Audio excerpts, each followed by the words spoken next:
mining in the oil and gas business.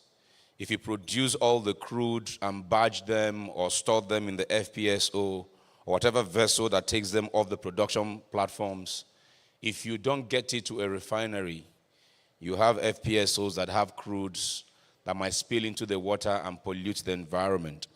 So every crude that is refined ultimately to get into a refinery for man's utilization. No crude upon production exists on its own as crude, making refinery business a critical aspect of the oil and gas value chain. In fact, so critical that it should be the primary concern of even those who are in the upstream.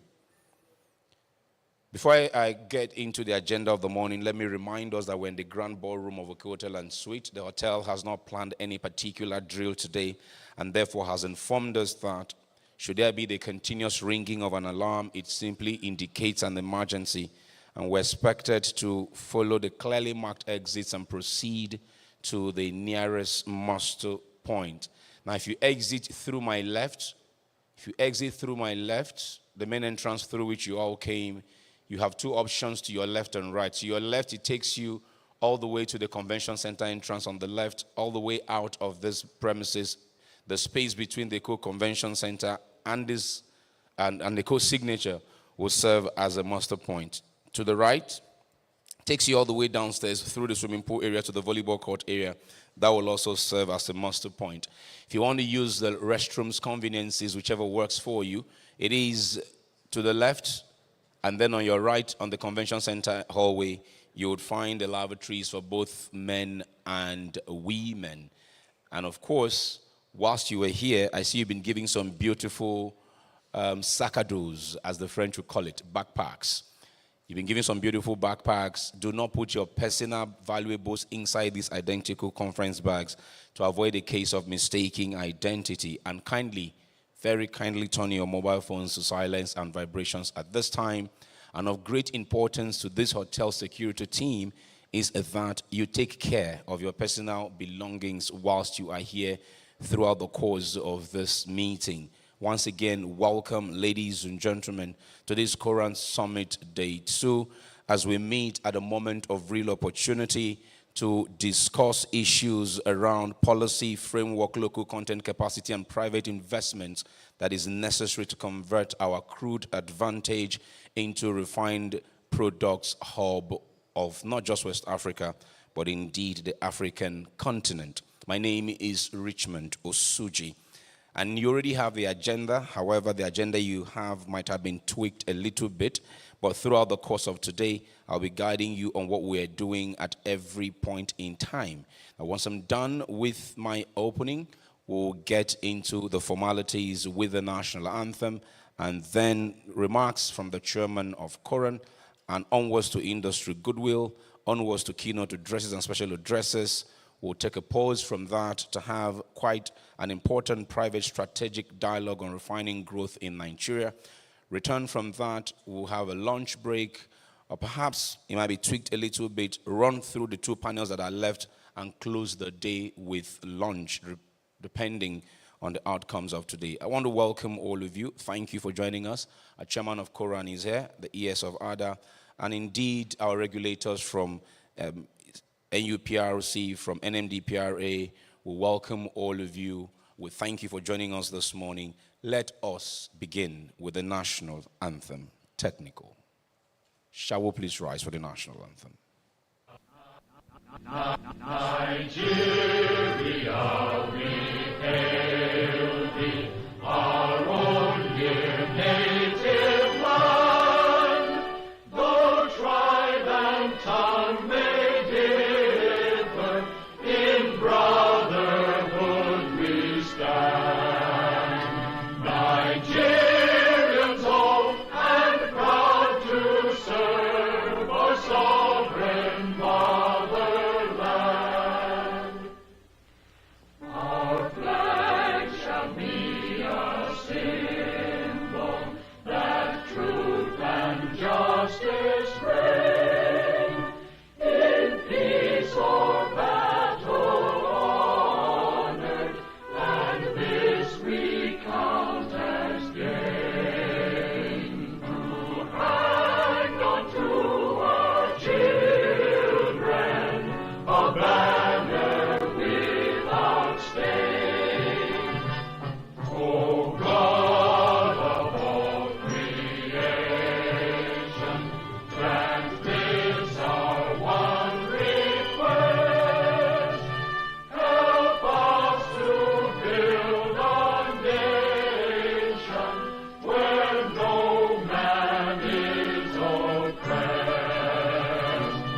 God bless the Republic of Nigeria. You may be seated.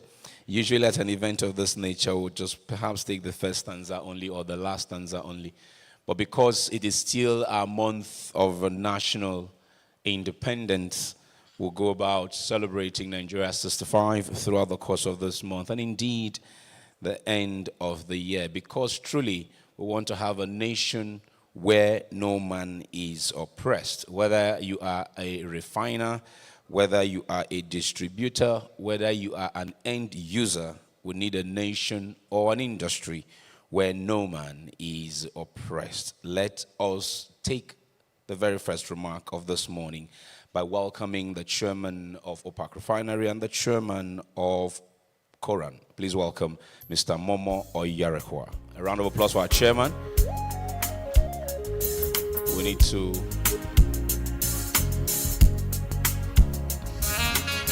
it was very okay for him to have said he would sit this one out, but being a committed refiner who wants to see this industry do way better, he made the sacrifice to join us this morning.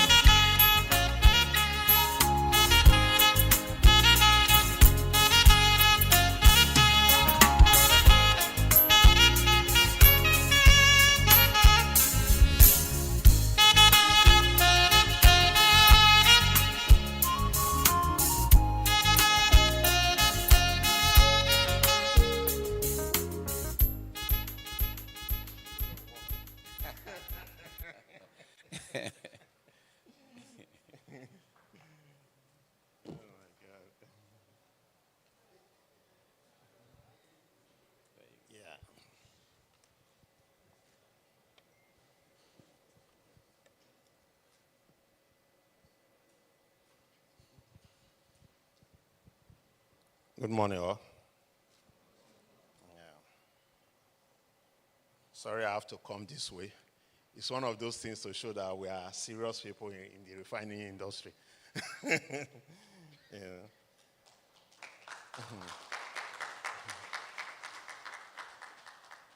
And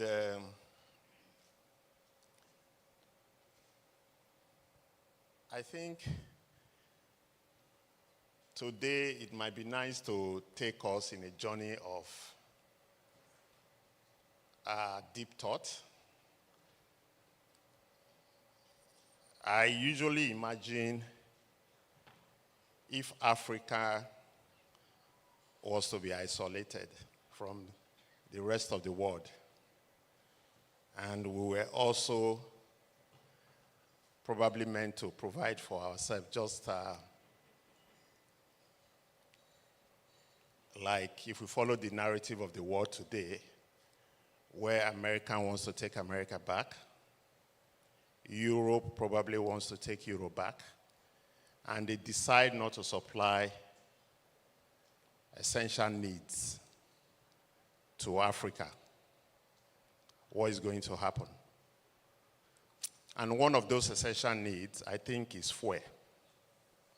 When I say fuel, I'm not talking of petrol. I'm talking of all the fuel that we require. The fuel that drives our day-to-day activities. So the question will be, what's going to happen to Africa? And sometimes, given that we are in the oil and gas industry, I tend to narrow it down to the oil and gas industry. I think one of the greatest things and evolution that we have been seeing in Nigeria of recent, it's the fact that the upstream players, the indigenous upstream players, they are very serious about taking over the upstream industry.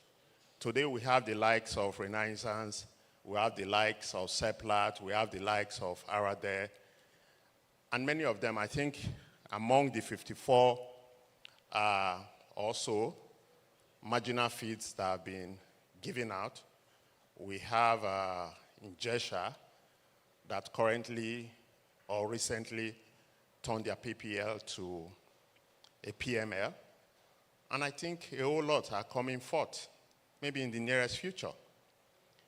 Then when we deviate and move from that, we probably come into the midstream, which is refining. So if the upstream is doing so well, so what should happen to the midstream? Are we putting all of this effort in the upstream industry, our indigenous players, just for us to export? Is that exactly what we're doing? Because we need to begin to question some of these things. If we are producing, the question is about producing of crude.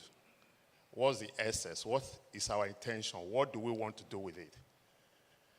Anyway, I have a small speech that I've prepared today, but let me still read it. Why I think we should begin. That is a bit of a food for thought. The representative of the Honorable Minister of State here present, a representative of the Chief Executive Authority, the representative of the Chief Executive of NUPRC, captains of industry, development partners, industry stakeholders, colleagues, distinguished ladies and gentlemen. It's once again my privilege and honor to welcome all of you to the second Coran Summit. Last year, at our inaugural summit, we set a bold aspiration with the theme, making Nigeria a net exporter of petroleum products. We examined what it would take to end decades of dependence on imported fuel and become a supplier of our neighbors and beyond.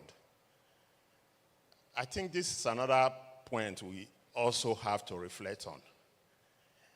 Assessing what Coran members have done, today we have 5 indigenous operating refineries in Nigeria. Maybe a lot of people are not aware. And setting the mark that we want to be net exporter of petroleum products. From every of these 5 refineries, we have exported products out of this country. A lot of people are also not aware. From the big Dangote to the smallest of us, we have all exported product out of Nigeria. Our products have been going out of Nigeria to other countries. It's a mark that we have to applaud. So we in Coran, we are not just making empty statements. It's something we want to do. We want to ensure that Nigeria actually become an exporter of products from Nigeria to other parts of the world. And we have started it. We are doing it. So even when we are having challenges internally, but we're keeping our focus. And the focus is that this country, Nigeria, must become an exporter of petroleum products to other parts of the world. And we will live up to it. So today we meet again, not to repeat that conversation, but to build on it. Our team, refining key to energy security in Africa, is both urgent and inspiring. Energy security is more than the ability to turn on lights or fuel a car. It is about steadfastness, it's about sustainability, it's about stability, and the right of every African to live and have access to energy when and how they want it. And here lies the paradox. Africa produces more than 7 million barrels of crude oil every single day. Yet, we still import a painful share of petrol, diesel, aviation fuel, and petrochemical feedstock that drive our economies. Each imported liter means scarce foreign exchange leaving our shores. Each imported liter represents jobs that could have been created for our youth, technologies we could have mastered, and industry capacity we could have built. But within that paradox is an extraordinary opportunity. Imagine a continent where crude oil from the Niger Delta and the Gulf of Guinea and the Rift Valley is refined right here in Africa, creating skilled jobs from engineering to logistics, stabilizing fuel prices, and ensuring a stable and even when global markets are in turmoil. That's exactly what I just spoke to. Even when the global market is not accessible, how do we fuel Africa? Imagine the knock-on effect: cheaper power for factories, competitive transport for farmers, and a stronger currency for our nations. This is the African we can build. And in Nigeria, with its population, entrepreneurial spirit, and resources base, must lead the way. And we have started leading it. Today, I think we were housed the highest number of refining capacity in Africa. So it's proud for us to actually be leading the way. Refining capacity is central to Africa's long-term energy security. Despite being a major crude oil producer, the continent's reliance on imported fuel exposes our economies to price volatility, supply disruption, and foreign exchange pressure. By refining more at home, we can ensure a consistent supply, reduce our dependence on imports, and retain significant economic value locally. Expanding refining at home also stimulates industrialization, job creation, and regional trade under the African Continental Free Trade Zone. For Nigeria and Africa, building modern, efficient refinery is not just about energy. It is about sovereign stability and sustainable growth. The AFTA presents a unique opportunity to build a truly integrated African refining and energy market.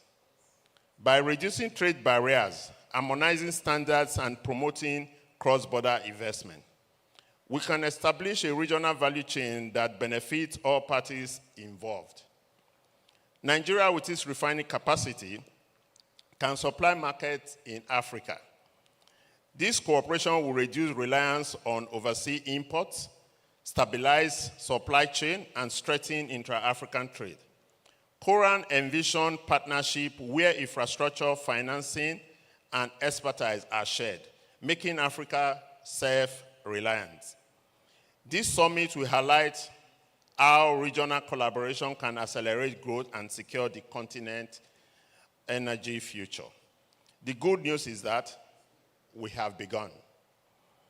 From the impressive private modular refineries emerging across the Niger Delta to the coming on stream of large-scale facilities such as Dangote Refinery, momentum is building. Government reforms are gradually improving the investment climate, and domestic capital is beginning to meet international expertise. Yet we must be honest with ourselves. We are not moving fast enough. Nigeria is uniquely positioned to become African refining hub. Given its vast crude oil reserve, growing private investment in refineries and strategic geographical location, with both modular and large refinery coming on stream, Nigeria can not only meet domestic demand, but also serve regional market under the AFTA. To achieve this, we must ensure consistent policy support, reliable crude supply, and competitive operating conditions. Coran's role is to align stakeholders and government towards this shared vision. By scaling capacity, driving efficiency, and fostering regional partnership, Nigeria can realistically lead African refining transformation and enhance continental energy security. But key challenges remain, and these are some of the key challenges. Access to affordable financing, for refinery projects, regulatory clarity and consistency that investors can trust, infrastructural bottlenecks from power to pipelines, the need for all stakeholders to see tangible benefit so that refining becomes a shared victory, not a source of conflict and resistance. And most critically, the reliable supply of crude feedstock to our domestic refineries.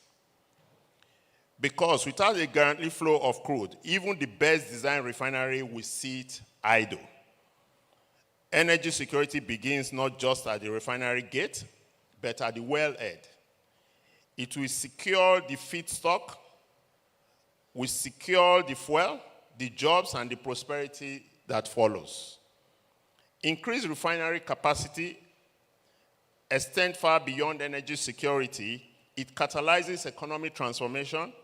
Every refinery project generates numerous direct and indirect jobs, encompassing construction, operations, and supply chains. It drives demand for skilled labor, encouraging training, research and capacity development in engineering, technology, and management. Beyond jobs, refining stimulates local industry by providing feedstock for petrochemicals, fertilizer, plastic, and other value-added products.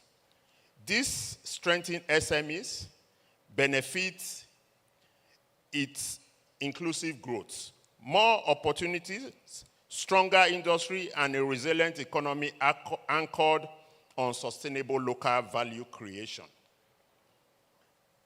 That is why this summit matters. It is not a talk show. It is a workshop for solutions. Today, let us tackle the hard questions. How do we finance expansions without over-reliance on public funds? What policy incentive will unlock private investment and encourage technology transfer? How do we guarantee a steady, reasonable price supply of crude feedstock to every operating refinery? How do we balance environmental responsibility with the urgent need for capacity? And how can regional cooperation between ECOWAS states, between Africa and its global partners, amplify our efforts?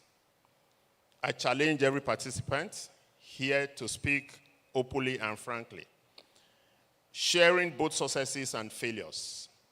Let's leave this summit with clear, actionable steps, not just communiques. As we engage, let us also celebrate progress. Nigerian engineers are mastering complex refining processes that were once thought to be out of reach. Local fabricators are producing equipment to international standards. Young graduates, our sons and daughters, are proving that Africa talent is of world-class standard. This achievement demonstrates that with the right environment, we can refine not only our oil, but also our skills, confidence, and global standing. Friends, energy security is the foundation for every other form of security. A nation that cannot fuel its own industries and activities cannot say it's secured or protect its sovereignty. By committing to refining our resources here in Africa and ensuring the continuous supply of crude feedstock, we strengthen our economics, society, and independence. Let us therefore make a collective pledge today to invest collaboratively in Nigeria refining, to partner across public and private sector, to regulate transparently and predictably, to guarantee that every domestic refinery has the crude it needs to operate, and to ensure that the benefit of refining, jobs, trade, logistics, infrastructure, technology, human capital development, every aspect of our society.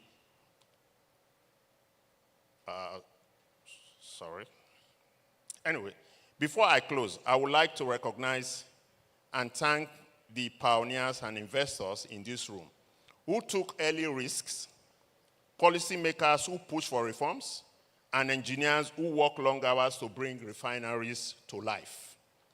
Your dedication lights the path for others.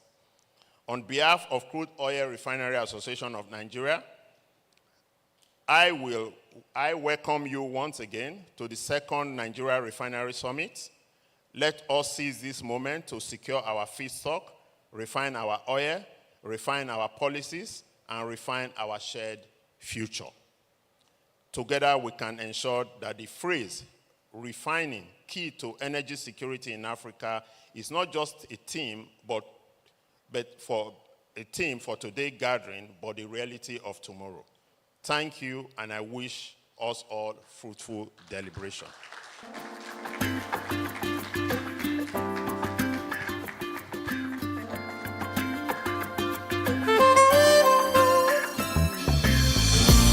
Thank you very much.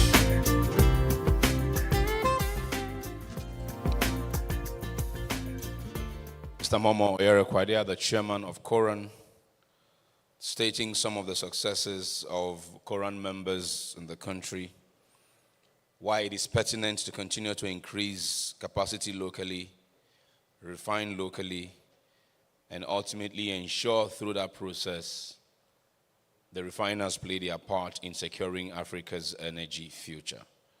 Please give him one more round of applause.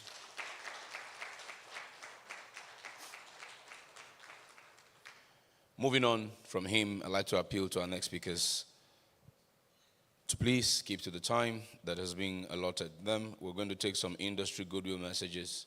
And first off, we'll take an industry message from the chairman of Major Energy Marketers Association of Nigeria, and that is Mr. Hobbs Stockman, who is not able to join us but has sent in the executive secretary and chief executive officer of that association. Please welcome Mr. Clement Isong.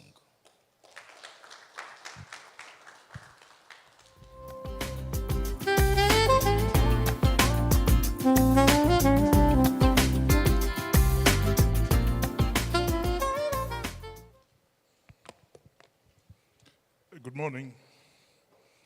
On behalf of the Major Energies Marketers Association of Nigeria, I extend warm felicitations to the Crude Oil Refiners Association of Nigeria, Coran, on the occasion of the 2025 Coran Summit, themed Refining, Key to Energy Security in Africa.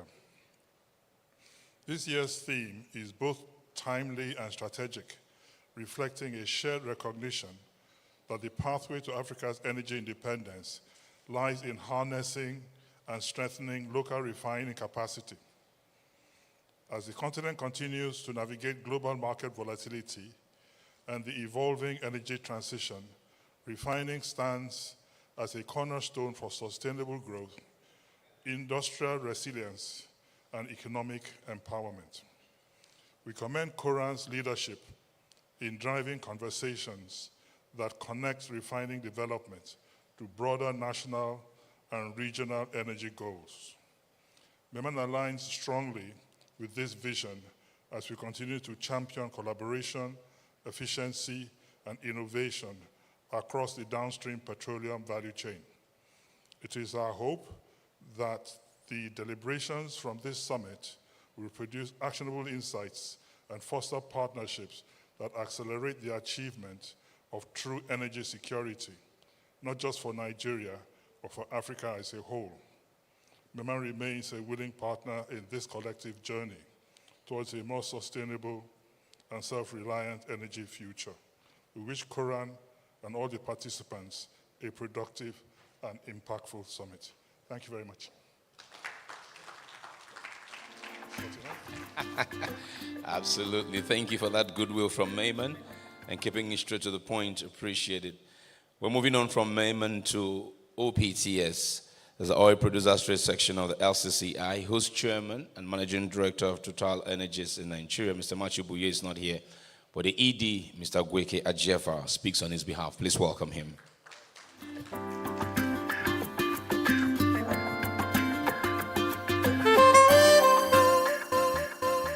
Distinguished ladies and gentlemen, please permit me to stand on the protocol already established by the Coran chairman. So on behalf of Mr. Matthew Boye, who is the chairman of OPTS, I would like to thank Coran for organizing this summit for the second year running.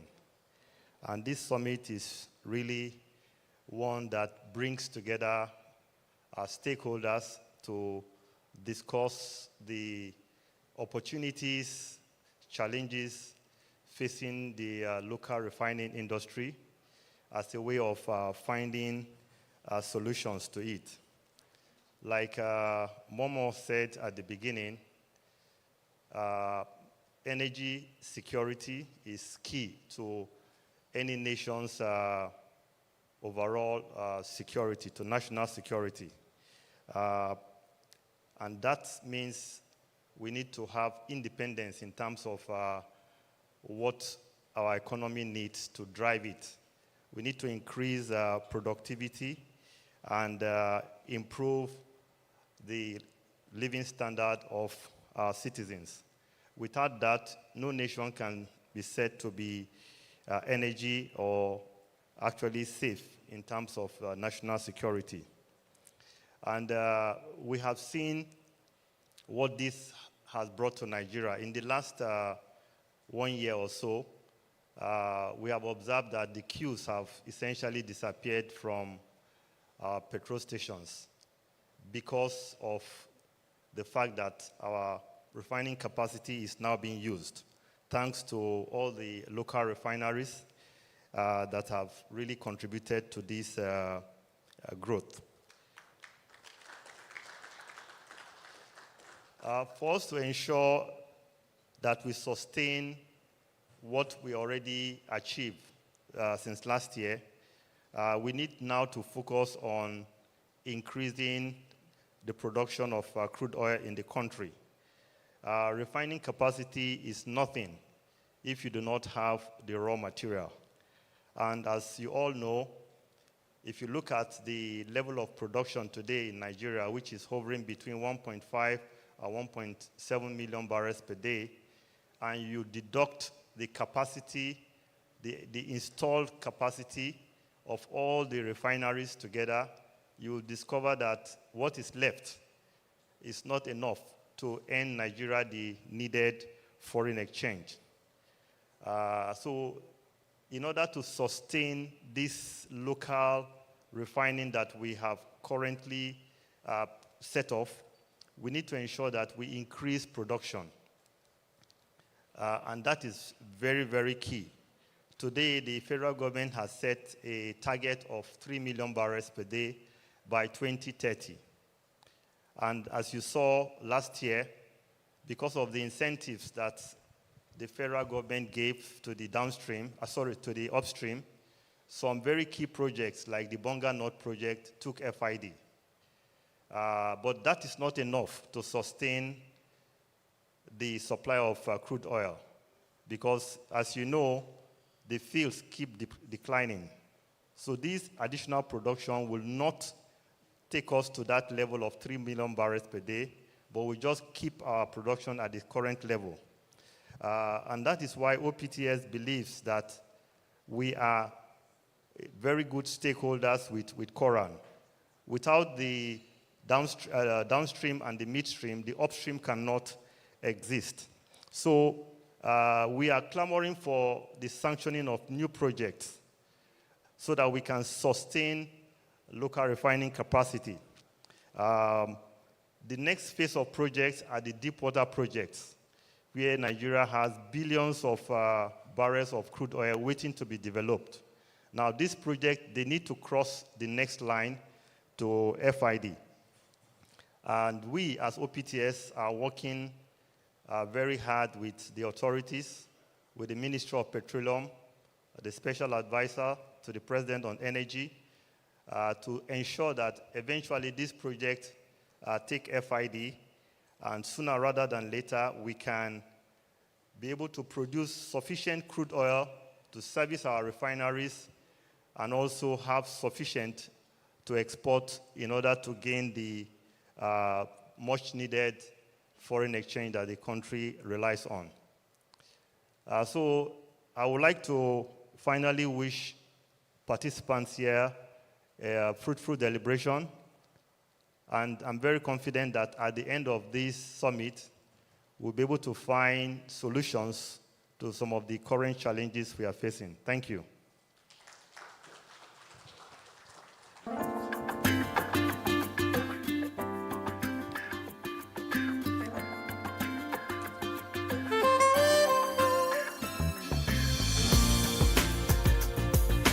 Thank you very much. Mr. Gweke Ejefa is the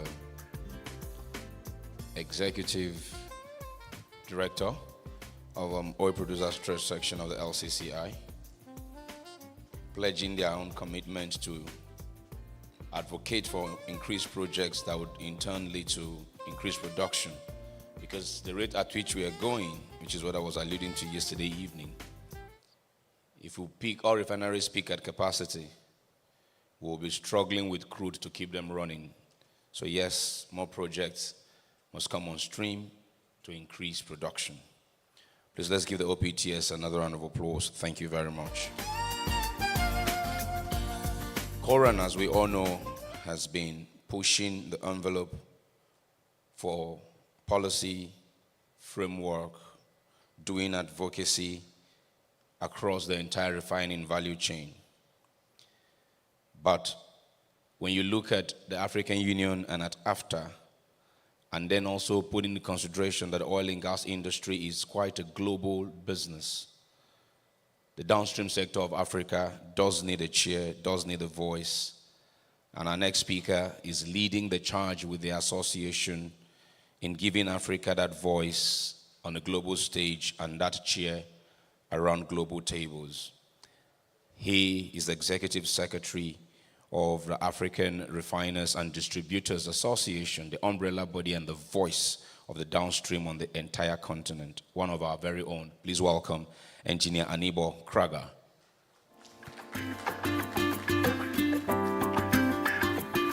So technical, the other presentation, please.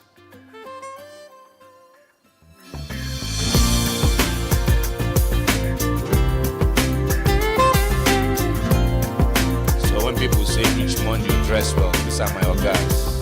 I learn work from them. Yeah, we'll clap for my guy. Please go ahead. Feel free. Thank you. Thank you very much. Good morning, everyone. Please now be happy that you are here. Good morning, everyone.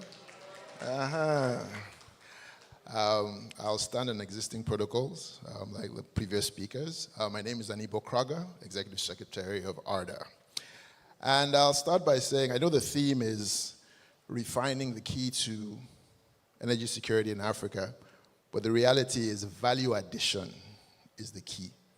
Not just refining, value addition. And last week, I saw some of you here were at the African Energy Week, and we had a session on downstream and value addition. And one of the things I tell everyone is nobody puts a barrel of crude oil into anything to go anywhere, like our able chairman of Coran said. So I told NJ Ayuk that if he wants me to keep attending Africa Energy Week, he has to change his slogan from drill, baby drill, to refine, baby refine, because that's the only way we're going to have energy security in Africa. Is my presentation going up, please? Presentation. All right, I'll just start talking, and hopefully the presentation catches up with me. There we go. Thank you very much. So my topic is on benchmarking the African refining agenda, and where is Nigeria's position in that? So I guess you'll just change the slides for me. Next slide, please. Next slide. Thank you. Just next one, introduction.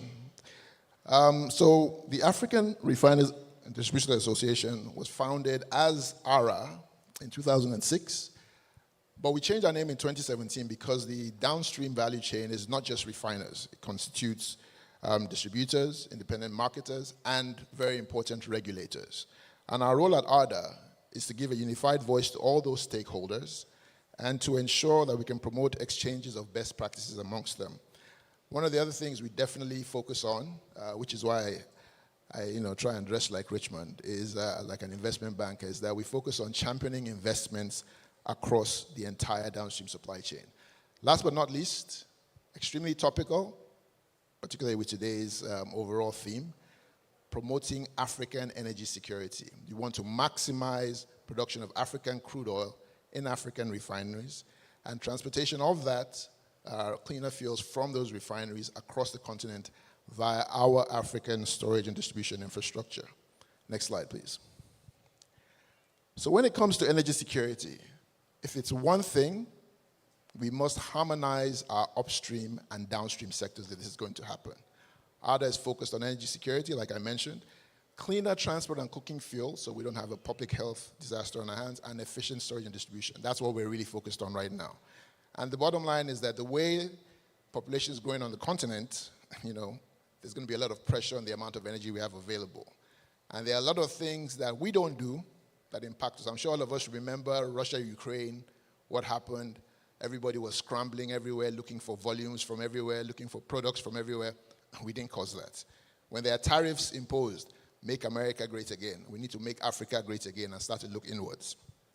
And bottom line, we must harmonize so that we can have a robust intra-African oil and gas industry. Okay? Next slide, please.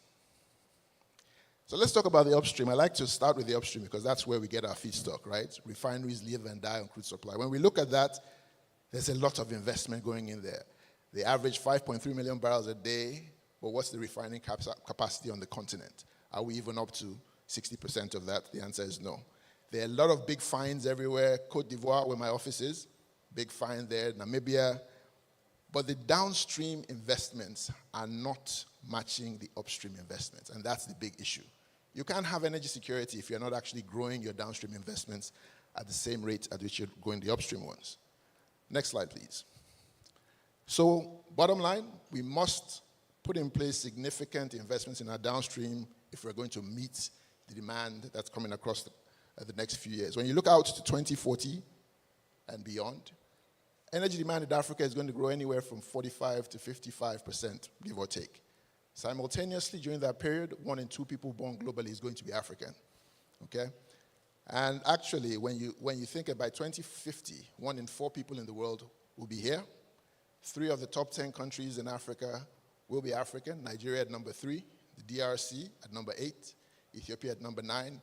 You start to see why energy security for all those people is going to be critical. But I take you to the chart on the top right.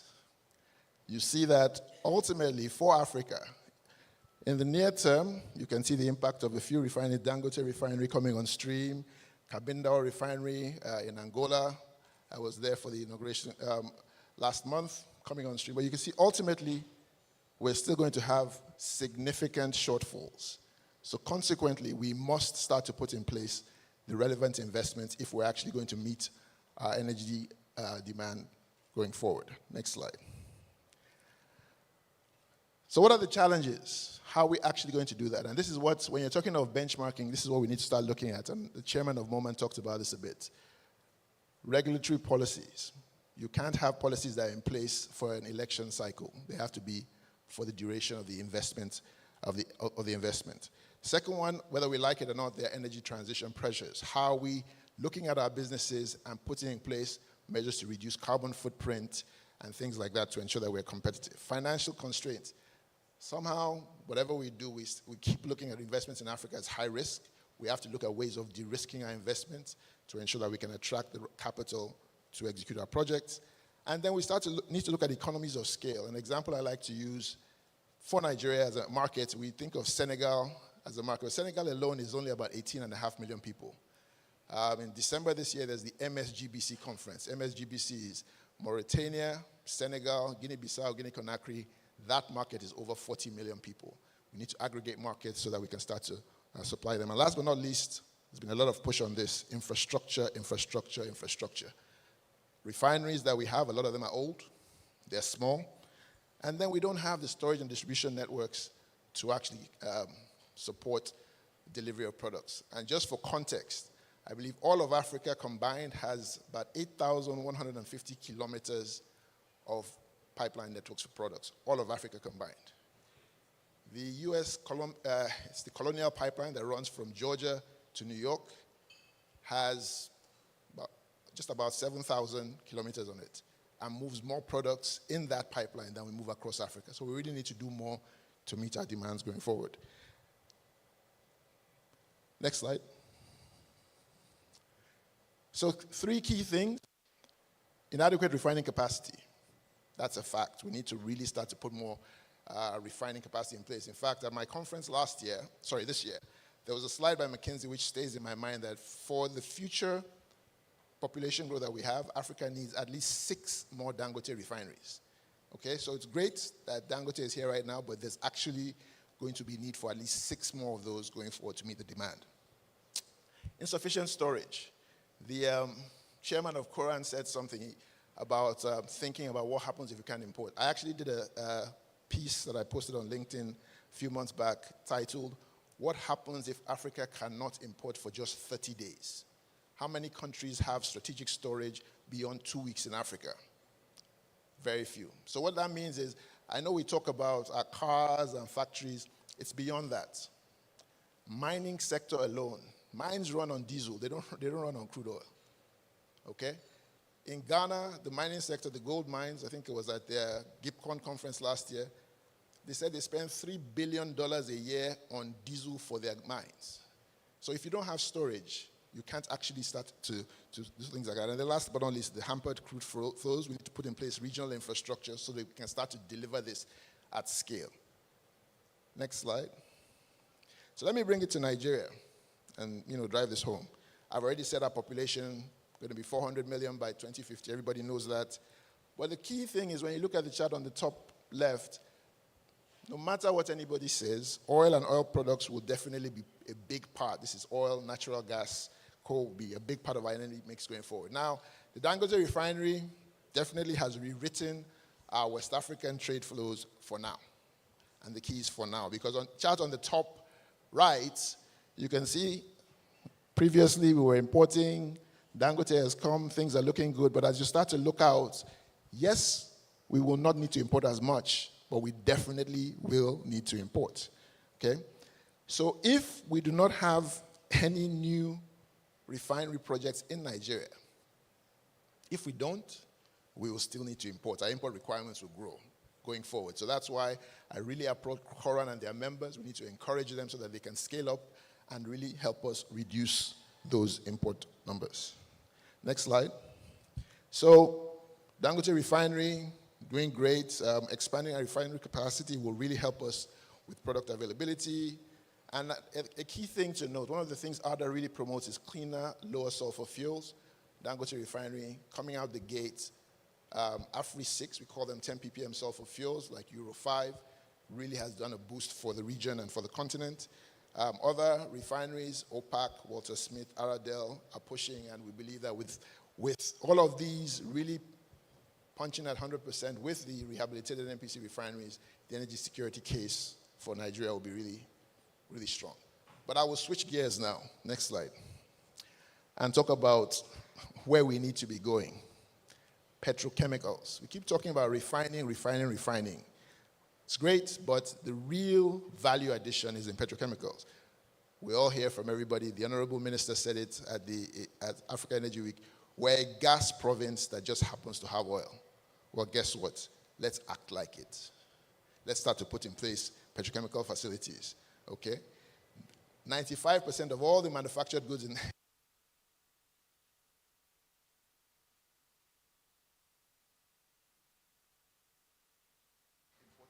Thank you. In a previous life, I used to sit on the board of LMA Petrochemical at Indorama, and I saw what happened. And it was actually an interesting thing for me because I think it was 1998 or so. I visited LMA Petrochemical and was given a tour of the refinery, but it wasn't running.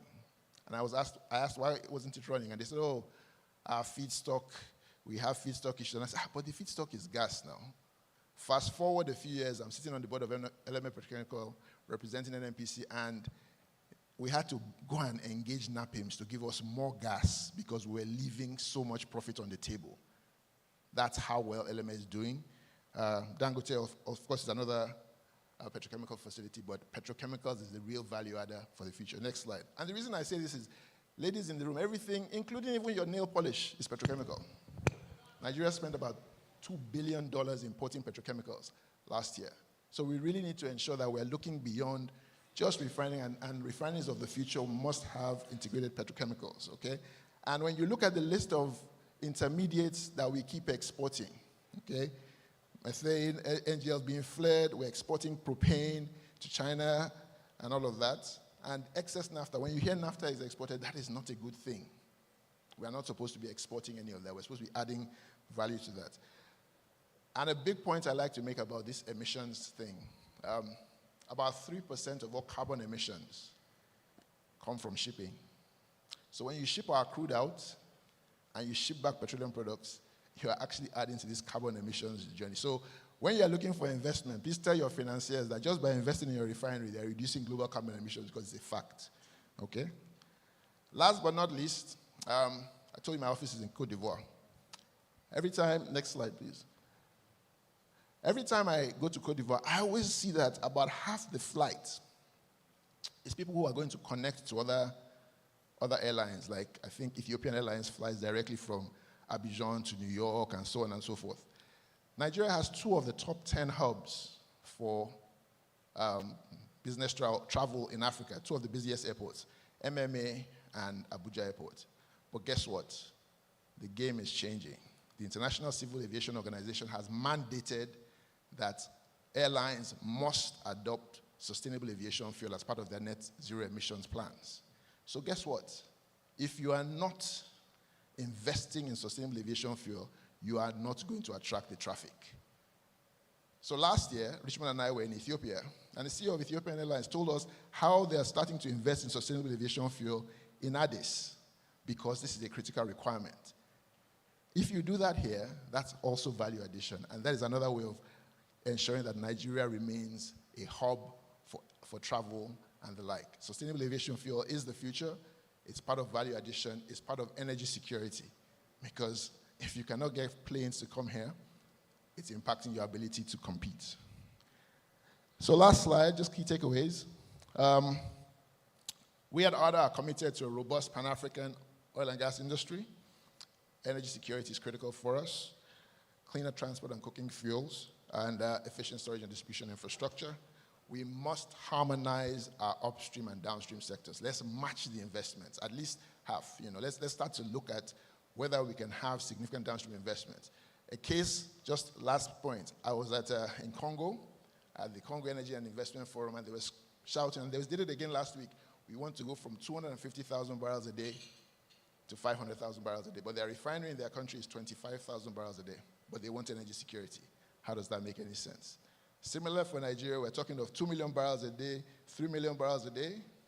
We're doing great on installed capacity. We need to ensure that we make the investments to get that capacity moving and running. Again, petrochemicals are the future. We need to ensure that as we are making our plans, please future-proof your investments by ensuring you have petrochemicals involved in those investments. Last but not least, sustainable aviation fuel is critical for Nigeria, for Africa, and for energy security going forward. Last slide, promise. I invite you all to join us at ARDA's 20th anniversary next year in Cape Town, where we'll be talking about how we'll fuel Africa's industrialization over the next 20 years. Thank you very much.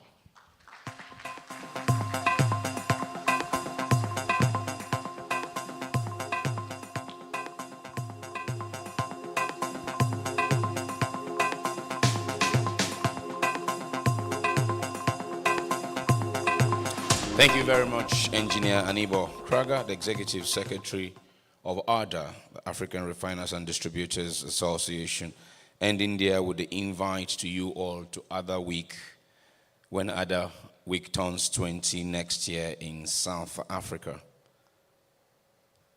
Let me let me give an unsolicited advice.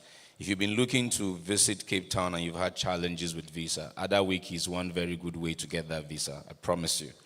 Register to attend and you will get the visa. A trial will convince you. Thank me later. Anyways, let's please give him one round of applause. Thank you very much.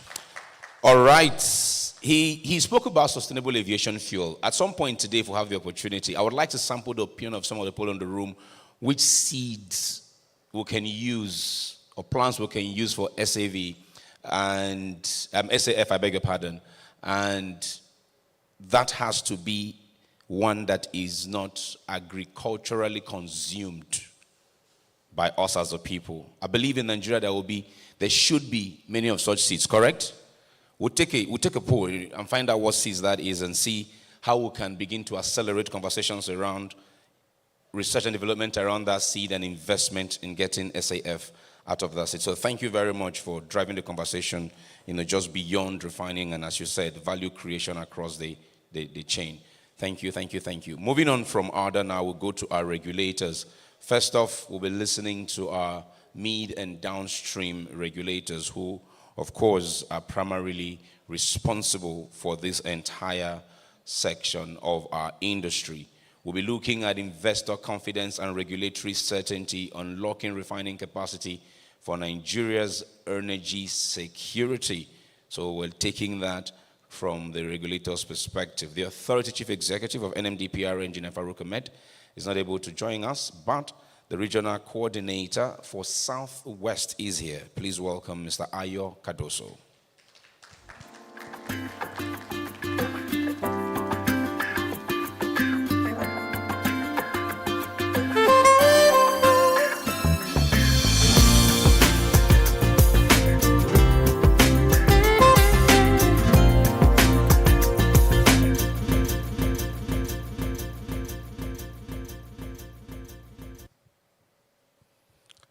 Good morning, all. Good morning, Mr. Chairman. Let me stand on the protocol that you have already established. I'm here standing in for my chief executive that could not make it due to exigency of office. And he has gracefully delegated me to be here to stand before you today. So, I'll be reading a speech, Investor Confidence and Regulatory Uncertainty, Unlocking Refinery Capacity for Nigeria Energy Security. Fellow patriots in the energy industry, today I speak not only as a regulator, but as a believer in Nigeria's capacity to redefine our destiny. For too long, our story has been one of exporting crude and importing refined products. That paradox weakened our economy, drained our reserves, and made us vulnerable. But the story is changing. With the emergence of the Dangote refinery and a wave of licensed modular and conventional refineries now under development, Nigeria is on the verge of a historic energy transformation from dependence to dominance, from importer to net importer of refined products. And to unlock this refining revolution, two forces must stand unshaken: regulatory certainty and investor confidence. The robust engagement during the summit yesterday, from the Women in Refinery session to the dinner keynote titled Private Refinery as a Catalyst for Energy Security, we reaffirm that refining is not just a business, but it is about energy sovereignty, economic resilience, and industrial power. Under the PIA 2021, and through the visionary leadership of President Bola Ahmed Tinubu, GCFR,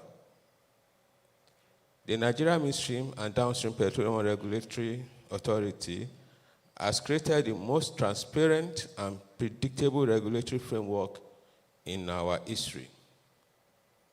We have developed and gazetted 18 key regulations governing every phase of refinery development from establishment to operations. These were not crafted in isolation, but co-created with industry stakeholders to ensure that they are practical, bankable, and investor-friendly. This is what we mean by regulator clarity. Clarity of rules, fairness in enforcement, and confidence in outcomes. At NMDPRA, we are not just regulating, we are facilitating industrial growth. We are working across agencies and value chain to ensure assured crude oil supply to all licensed refineries through structured nominations and supply mechanisms. Seamless evacuation and logistics for refined products to reach market efficiently. Transparent market practices that guarantees fair competition. Naira-denominated crude sales to shield refiners from FX shocks. Accelerated approvals and permits guided by clear service level standards. Technical and commercial support through every stage of project development. Safe, responsible and sustainable refinery operations aligned with global ESG standards. These interventions are part of a deliberate optimization framework designed to turn regulatory stability into investment confidence, and investment confidence into productive capacity. Ladies and gentlemen, investor confidence is not built on promises. It's earned through consistency. Investors need to know that the rules will not shift midstream. Return will be protected under a fair market structure. Dispute will be resolved swiftly through credible mechanism. Institutions will enforce compliance without fear or favor. Over the past 4 years, we have built that foundation. Downstream liberalization now allows demand and supply to shape the market. Transportation codes have been revised to support modern infrastructure. Pricing and tariff frameworks are now co-designed with industrial players. An alternative dispute resolution mechanism is operational. Sustainable frameworks are guiding environmentally sound operations. The Energy Bank and Midstream and Downstream Infrastructure Fund, MDGIF, are mobilizing capitals for credible projects. And Nigeria is being positioned as West Africa's hub for refined product trading and price discovery. This is progress. Real, measurable, irreversible progress. But we must move from progress to performance. To truly secure Nigeria's future, energy future,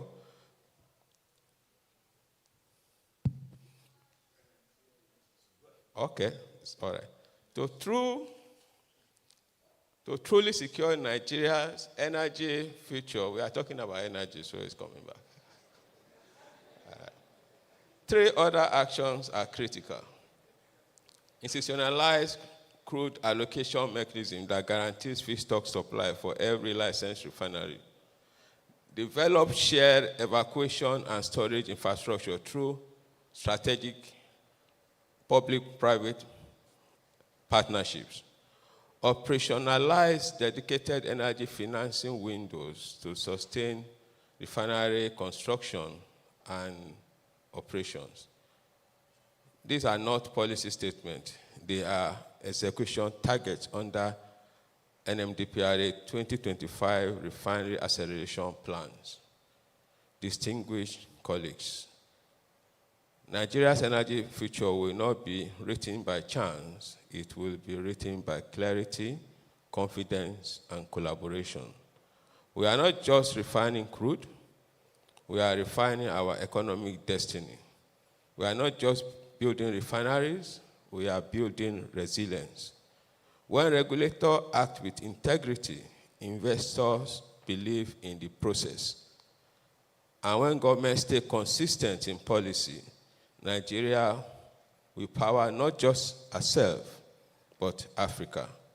At NMDPRA, our promise is clear: to regulate with clarity, facilitate with credibility, and lead with courage. Let us move forward together, refining our oil, our system, our future. Thank you all. Engineer Farouk A. Ahmed, Fellow Nigeria Society of Engineers, Authority Chief Executive.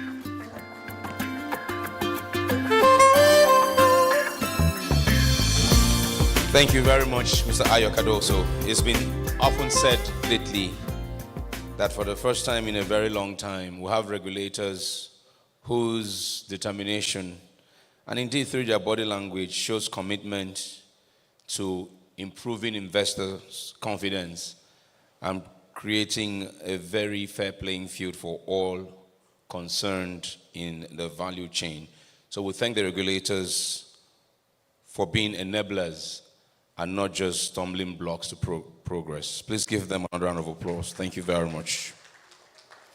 So from the mid and downstream regulator, we're moving on swiftly now to the upstream regulator. Commission Chief Executive, Engineer Gbenga Komolafe, is not able to join us, but representing him is the Assistant Director of Production Operations and Petroleum Accounting at the Commission. Welcome, Engineer Boma Atiyegoba.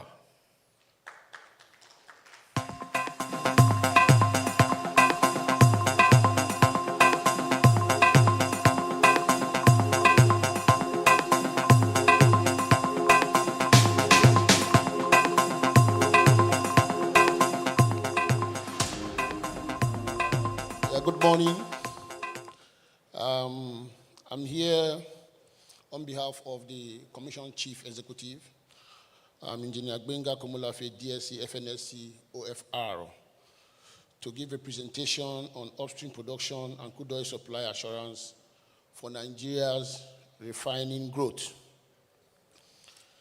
Your Excellencies, distinguished guests, esteemed leaders of the energy sector, captains of the industry, partners, distinguished ladies and gentlemen, it is both an honor and a privilege to address this distinguished gathering at the second Crude Oil Refining Summit organized by Crude Oil Refining Association of Nigeria, Coran. I commend Coran creating this important platform for policy dialogue and industry collaboration around one of the most strategic priorities in Nigeria's energy landscape, upstream production and crude supply assurances for sustainable refining growth. Setting the context, refining and energy security in Africa. The theme of this summit, Refining, Key to Energy Security in Africa, touches the core of a long-standing paradox. Africa is richly endowed with natural resources, yet remains one of the world's most poor regions. For decades, Nigeria, Africa's largest oil producer, has lived this paradox. We exported crude oil to global markets only to import refined products at premium prices. This cost has been high. Economic vulnerability, foreign exchange strain, and missed opportunities for industrial growth and job creation. That old cycle is now being broken, yes, through strong policy direction, particularly under the leadership of President Bola Ahmed Tinubu, GCFRO, and robust implementation of the Petroleum Industry Act, PIA 2021. Nigeria is undergoing a refining renaissance. The conversation has shifted from should we refine to how can we refine better, smarter, and more competitively. The broken link, upstream stability and downstream prosperity. A thriving refining sector cannot exist in isolation.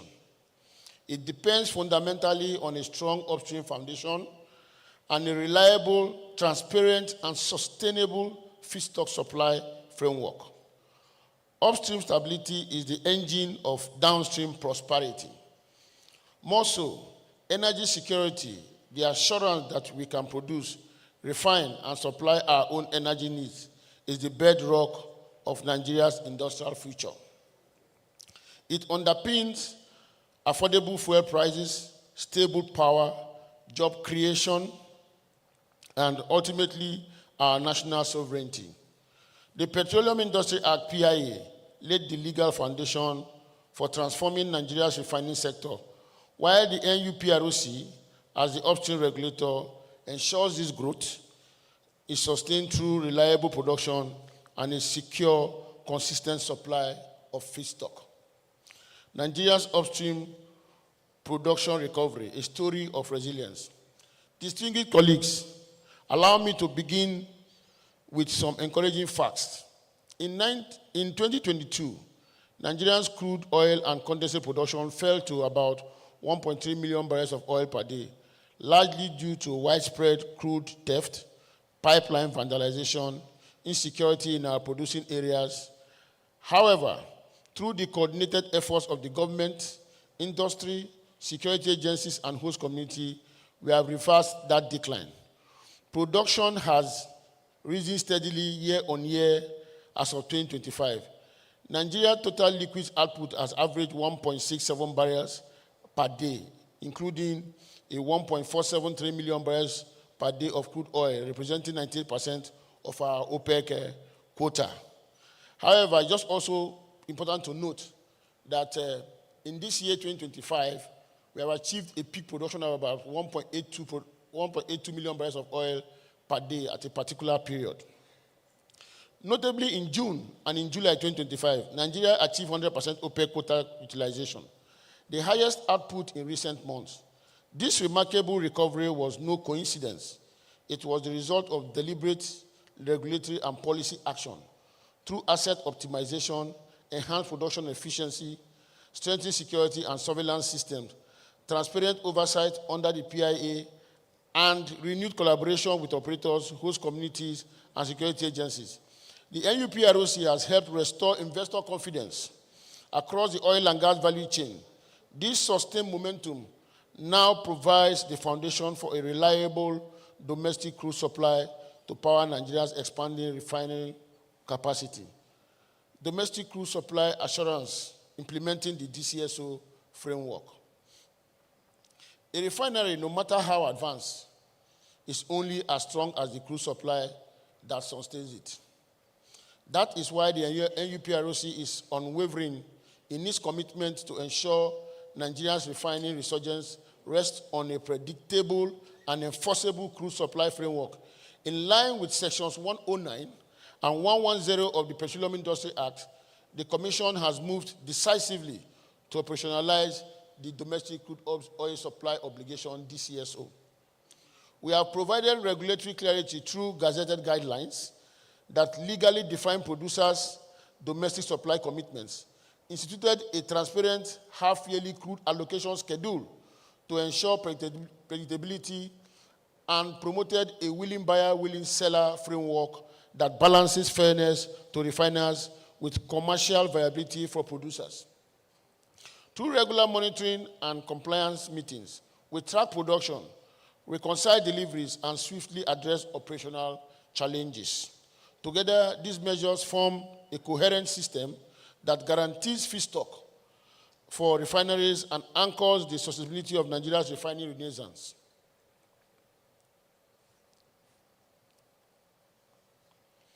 Results and impact. Domestic crude supply to local refinery has risen from 89,000 barrels per day in early 2024 to 220,000 barrels per day by the end of 2024, and currently averages about 280,000 barrels per day.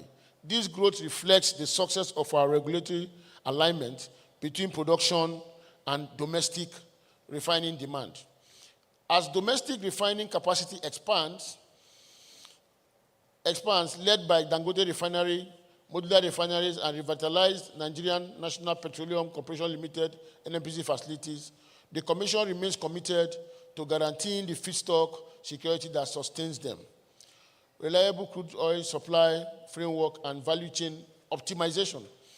To ensure long-term sustainability, our approach is built on multiple layers of assurance that reinforce confidence across the value chain. We have instituted predictable allocation and nomination mechanisms that remove uncertainty from crude supply planning, while transparent contracting and lifting frameworks ensure fairness and accountability in every transaction. Continuous engagement between producers and refiners keeps communication open and collaboration active, supported by the deployment of tools for monitoring, verification, and reconciliation of deliveries. Above all, strict compliance enforcement sustains mutual trust between upstream operators and refining owners. Our goal is simple but critical: to make Nigeria's upstream production and domestic crude allocation system enablers of refining growth. But upstream reforms alone cannot deliver the transformation we seek. For Nigeria to truly capture the full value of its refining investments, we must complete the liberalization of the entire oil value chain, from refining to retail. A competitive, transparent, and market-driven midstream and downstream system will enhance refinery viability, improve the efficiency of product distribution, stimulate innovation, and firmly position Nigeria as the regional refining hub for West and Central Africa. Achieving this vision demands deliberate structural and policy measures. Transparent third-party access to transportation and storage infrastructure, market-reflective pricing and allocation system, expanded private investment in midstream and retail networks, and the clear separation of refining, transport, and retail operations to ensure efficiency, fairness, and accountability. Together, these reforms will not only strengthen Nigeria's energy security, but also unleash a new era of industrial competitiveness and regional leadership. Partnership and shared responsibility. Distinguished colleagues, none of this progress happens in isolation. The production recovery we celebrate, the DCSO framework we are enforcing, and the refining growth we anticipate all rest on collaboration. Notably, the NPROC is not a distant regulator. We are a partner, a facilitator, and business enablers. This has been our mantra for a very long time now. We are a partner. Engaging actively with producers, refiners, investors, financiers, host communities, and security agencies to ensure the system works for all stakeholders. To our producers, we urge you to view the domestic crude supply obligation not merely as a mandate, but as a shared national duty and a cornerstone for sustainable industry. To our refiners, we call for continued collaboration, efficiency, and adherence to world-class standards. To our investors, Nigeria stands ready, not just as a crude exporter, but as Africa's emerging refining and petrochemical powerhouse. And to our partners, let us keep working together to build an energy system that is secure, transparent, and self-sufficient. In conclusion, Nigeria stands at a defining moment in its energy evolution. We strengthen upstream production, structured domestic crude oil supply systems, and investor-friendly reforms under the Petroleum Industry Act. We are laying the groundwork for true self-sufficiency and global competitiveness. As we conclude this summit, let us move forward not only with fresh insights, but with a shared determination to transform Nigerians' refining potentials into lasting prosperity for our nation and the continent. We call on all stakeholders to work together in expanding our refining capacity and optimizing the entire oil and gas value chain for sustainable growth and collective progress. Thank you very much.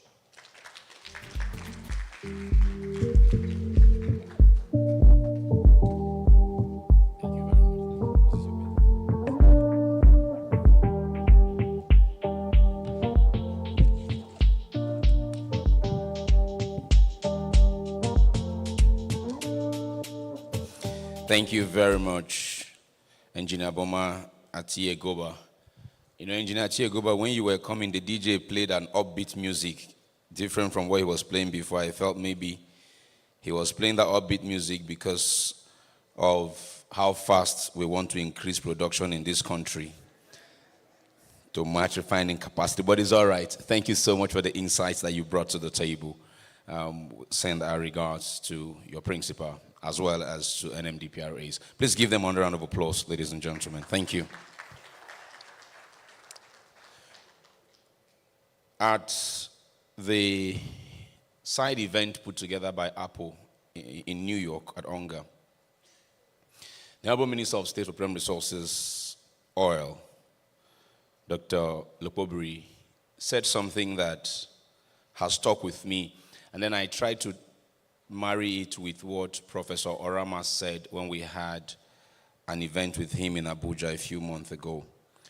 Dr. Lopobri said that, gave us the result of an analysis his team had done with him as to how much Nigerians had invested in, I think it was crypto, right?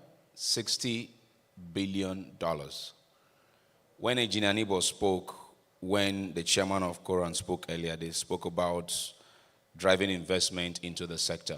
Dr. Lopobri said something. He said, if 10 of that 60 billion could go into the oil and gas industry, we probably would not have need to be chasing some financiers from outside of the continent. That was an African-wide event. Now, I said that to say, with that insight, he's making us understand that the money we're looking for, if we'll be honest with ourselves, we can find from amongst ourselves. And that is one of the things he's committed to doing as he remains a servant to the country in the capacity of Minister of State for Oil. I said all of that to say that he's been moving around the country and the world like that, telling the story of how we can better develop this industry and providing solutions and not just asking questions. For that reason, he's not able to join us this morning. I won't be surprised if he's taking a deserved rest. He's been in very many places at the same time in the last few weeks. So not to worry, he has sent one of the people who worked with him in delivering such very intelligent research outcomes. He is the technical advisor midstream to the Honorable Minister of State Petroleum Resources, Oil, and he's here to speak on behalf of his principal. Please welcome Nda Adaba.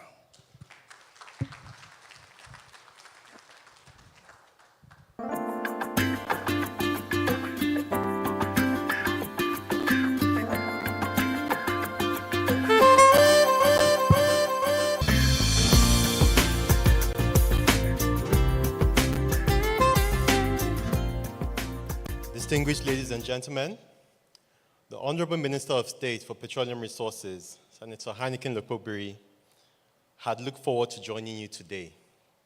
However, pressing national commitments have made his presence impossible. He asked me to convey his sincere apologies, his warm regards, and his assurances of the ministry's continued partnership with Coran. As such, it is my honor to represent him here today. The chairman, executive members of Coran, representatives of the authority chief executive, representative of the commission chief executive, industry stakeholders, distinguished ladies and gentlemen. I stand before you today to address this important summit of Coran, themed Refining, Key to Energy Security in Africa.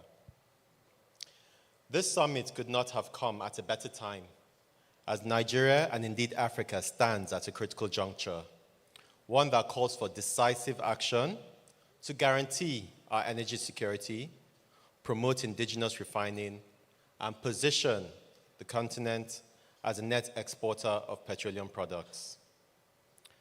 Under the renewed hope agenda of His Excellency President Bola Ahmed Tinubu, indigenous refining has been identified as a critical pathway to energy independence, job security, and industrial revitalization.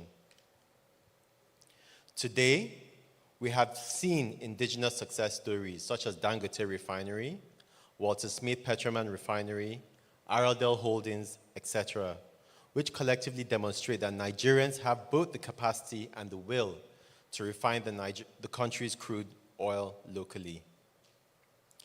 These projects are more than facilities. They are symbols of confidence in our policy direction, and we are committed to replicating them across oil-producing states. Through the Nigerian Midstream Downstream Petroleum Regulatory Authority, the government has streamlined the licensing regime from license to establish to construct and operate, ensuring that genuine investors are supported, not hindered by bureaucracy. Beyond licensing, government has continued to consolidate on facilitating the access to crude oil supply through the effective implementation of the domestic crude oil supply obligation. This is because no nation can claim energy independence if it cannot refine its own crude. The federal government is therefore committed to ensuring that every barrel produced in Nigeria contributes to meeting both our domestic and international obligations.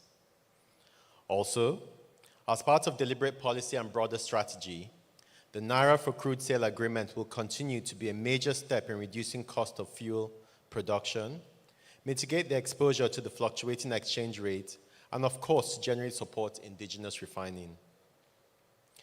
In the bid to extending refining obligation beyond the shores of this country, we launched the West Africa Fuel Reference Market to position Nigeria as a regional refining and product supply hub to other West African sub-regions. With increased local refining capacity, Nigeria will not only meet its domestic demand, but also serve as a dependable supplier of refined products to neighboring countries, hence reducing the region's reliance on distant refineries and maritime imports. This aligns with the African Union's vision for energy integration and intra-African trade under the African Continental Free Trade Area Agreement.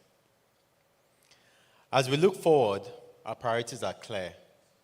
Ensure feedstock security for all licensed refiners, deepen fiscal incentives to attract more investment, enhance collaboration between the ministry, NMDPRA, NUPRC, and security agencies to tackle crude theft, pipeline vandalism, and while enhancing our relationship with host communities.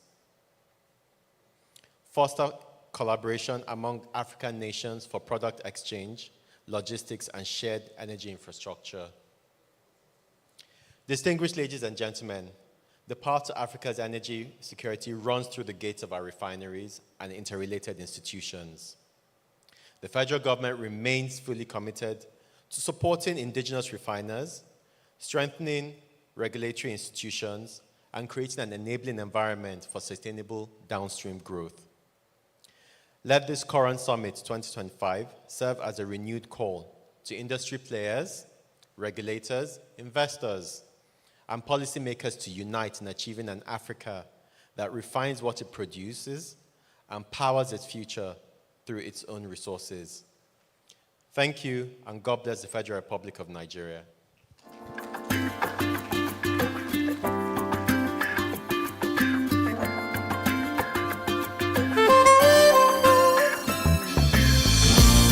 All right, thank you very much. Can I have those of you on the front please come forward and let's do it? Okay. I've been doing down because of you.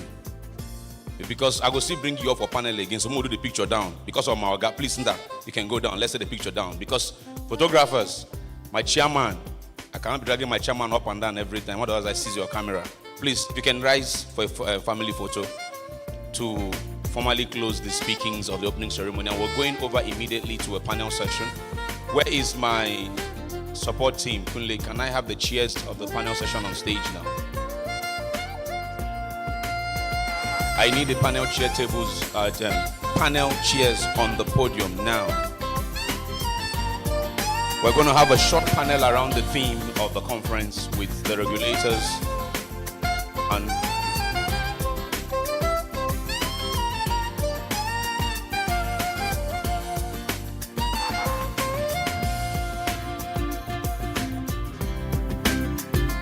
all right, so I have two of my hostesses with a microphone, and I did say we're going to have a conversation for a few minutes. We'll have a conversation for a few minutes and then move over immediately to the panel.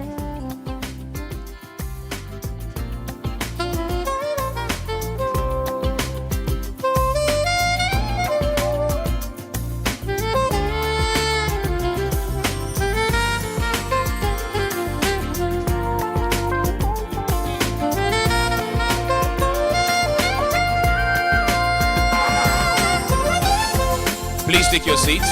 Please take your seats. Please take your seats.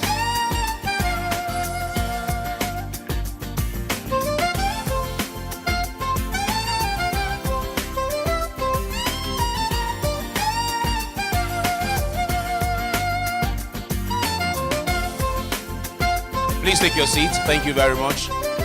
Now, thank you, DJ.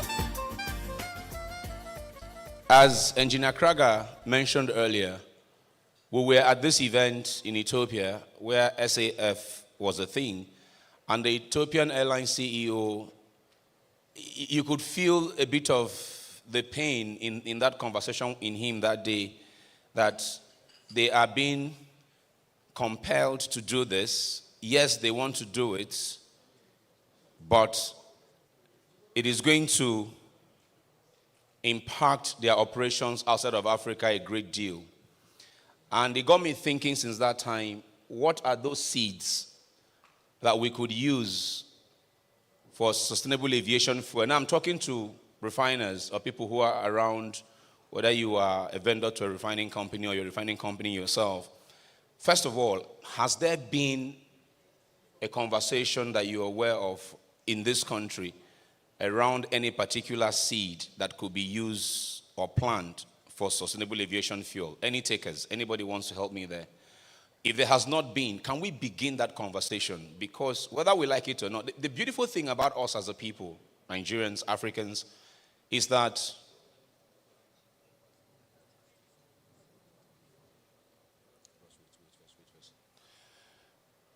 now the thing is, the beautiful thing about us as a people is that if you take it to renewable, we're endowed. You bring it to fossil fuel, we're endowed. I've just been informed that, if you give me a quick moment, that the Board of Trustees of Coran, would like to take a family photo with our guest who just took a picture now. So, Coran BOT, if you can just step forward real quick, and I'll appeal to our guests on the front row to take one more shot with them. Forgive our repeat of this picture. Board of Trustees of Coran, where are they? Can I have you back, please, Mr. Cardoso? Please come back. You're on my panel.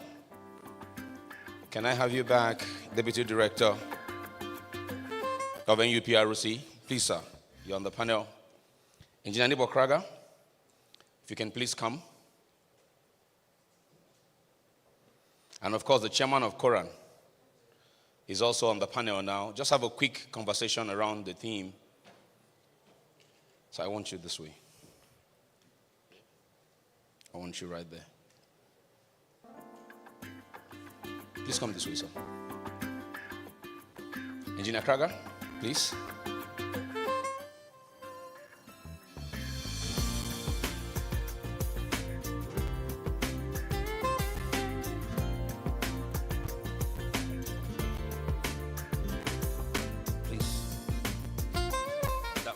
I'll keep the chairman here.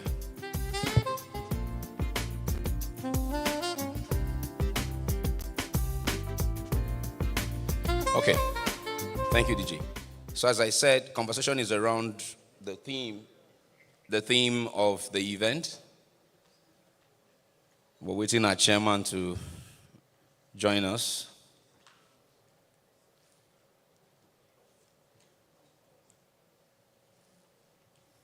Welcome back, Mr. Chairman. Okay.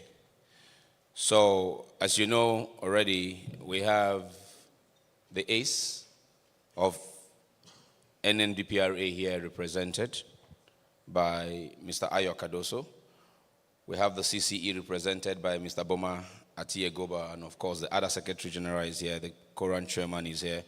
I just asked them a few questions, and if time permits us, I will also, ask your kind selves to ask one or two questions as we pass the microphone around. Now keep in mind that we've listened to all of them here, so if you have any question you would like to ask them, that will be fine. Okay, let me begin with Mr. Boma Atiegoba. By the way, is that how your name is said? Atiegoba? That's correct? Fantastic. Is it Delta? Rivers. Oh, interesting. We learn every day. Thank you very much. Okay. Now, my question to you is, how is NUPRC ensuring consistent and transparent crude supply for domestic refiners? Okay, first of all, Major Compass, the DIA, and our primary instrument is the DCSO, which is the Domestic Crude Oil Supply Application, as mandated in Section 109 of the Petroleum Industry Act of 2021. Now, it's a very straightforward procedure that has been discussed with all stakeholders and agreed, and it starts with our sister regulatory agency, which is the NNDPRA. We get the final requirements from NNDPRA, and that is done on a half-yearly basis.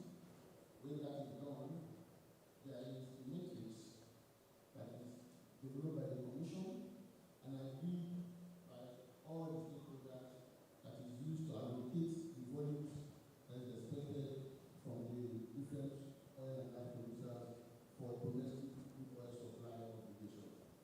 Now, this crude oil supply obligation is not a request, it's obligatory, it's a regulated obligation to help improve our energy security in Nigeria. So, when we get the allocation, we distribute it accordingly to the companies, and we use part of their production forecast, their targeted chemical arrival rates, and other indices to determine the volume that we allocate to the companies. Now, when that is done, we went further. What we do further is to enforce the obligation. How do we enforce the obligation? The Commission has two instruments, or three instruments at this stage. Basically, we use what we call our export permits. If you do not fulfill your domestic obligation, we will not allow you to export certain units of oil and food. And we also use vessel clearance to give priority to domestic obligation. Thank you. All right, thank you very much. And it's safe to say that you've been getting all the necessary cooperation in that regard from the producers, and the likes of our chairman and his colleagues have been benefiting from that, right, Chairman? You've listened to the regulator. There are issues, family issues. That's all right. Very well understood. Very well understood. Very well understood. But I'm going to still stay with the regulators. I'm going to go over now to. I mean, you said in your comment that it begins with your colleagues at NMDPRA talking about domestic crude and all of that. So I'm going to ask NMDPRA now. Okay. Moving a little away from the question I asked your colleague from the commission. Now, what measures, there's been the conversation, in fact, this morning we're having a conversation about product quality and fair competition in the market, So my question to you is, What measures ensure fair competition and product quality in the market? For instance, in America, when you go to buy gas, as they call it, you see standard, you see premium. So what measures do we have here?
Okay, I'm still with you. Mr. Cardoso.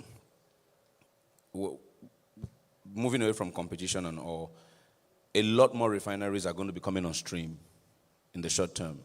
If we go from BUA to many refineries, modular and all. So how is the authority preparing for these multiple refineries coming online soon in terms of regulating them and balancing this same issue around competition?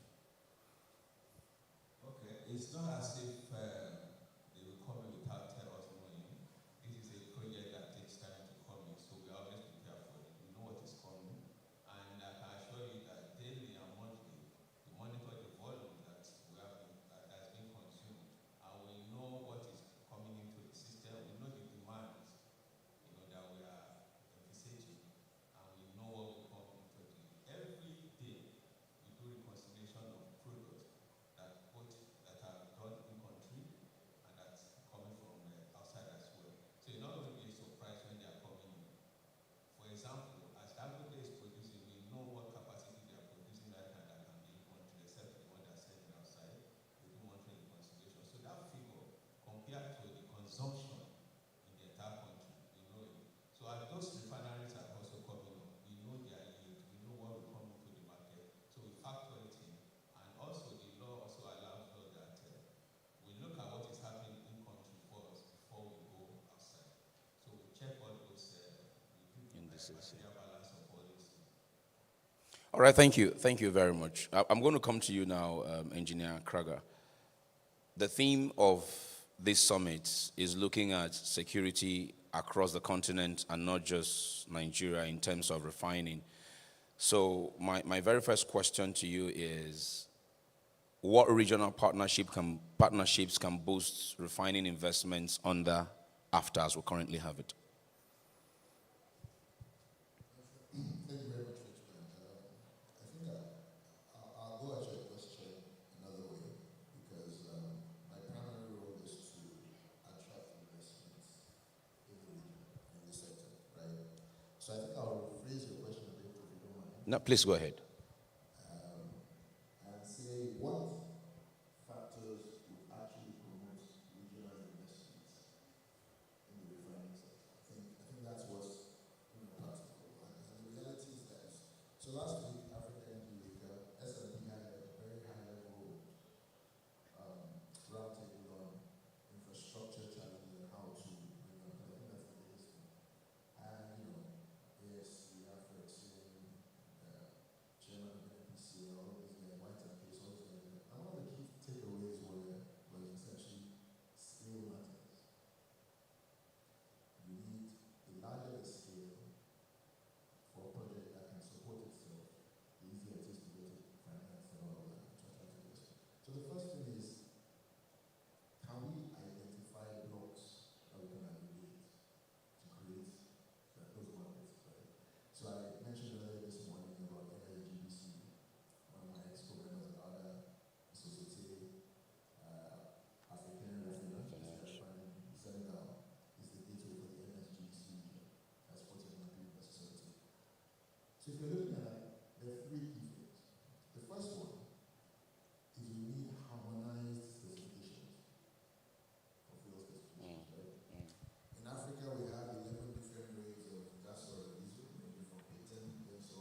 let me still, on the back of the answer, the 3 points you just made. I'm well aware that you've been traveling around the world, especially around Africa, getting into rooms with the AUs, the Apples, and what have you. From the interactions you've witnessed in the recent past, do you see those regional infrastructural integration coming anytime in the midterm? Any conversations of such infrastructure, pipelines, jointly owned storage facilities? Do you see anything like that coming around in your conversations?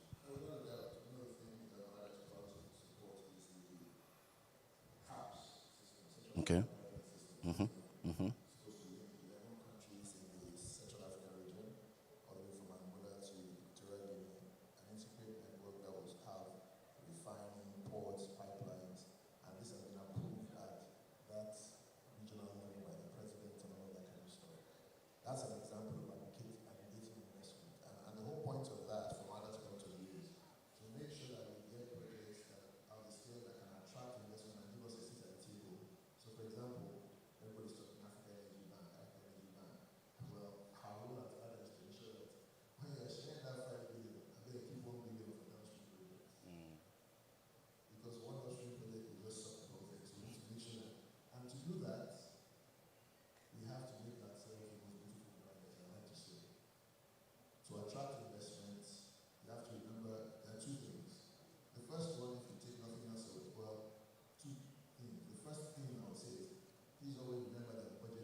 Thank you very much. Thank you. Oh, yes, please. Thank you. Okay, so I'm going to come to you now, Chairman Coran. And I know the regulator has spoken. You spoke earlier One for the benefit of those who were not here when you spoke, and just to reiterate some of the points you made earlier. What are the biggest business enablers, for sustainable local refining growth? Because if we're talking Africa energy security, as a country, we should be miles ahead in this petroleum industry, whether it's upstream, mid, or downstream. So what are those enablers that will ensure sustainable local refining growth from your experience as a refiner yourself and as Coran?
Thank you very much. You know, it's as you were speaking, this thing, I'm sure it occurs to a lot of us.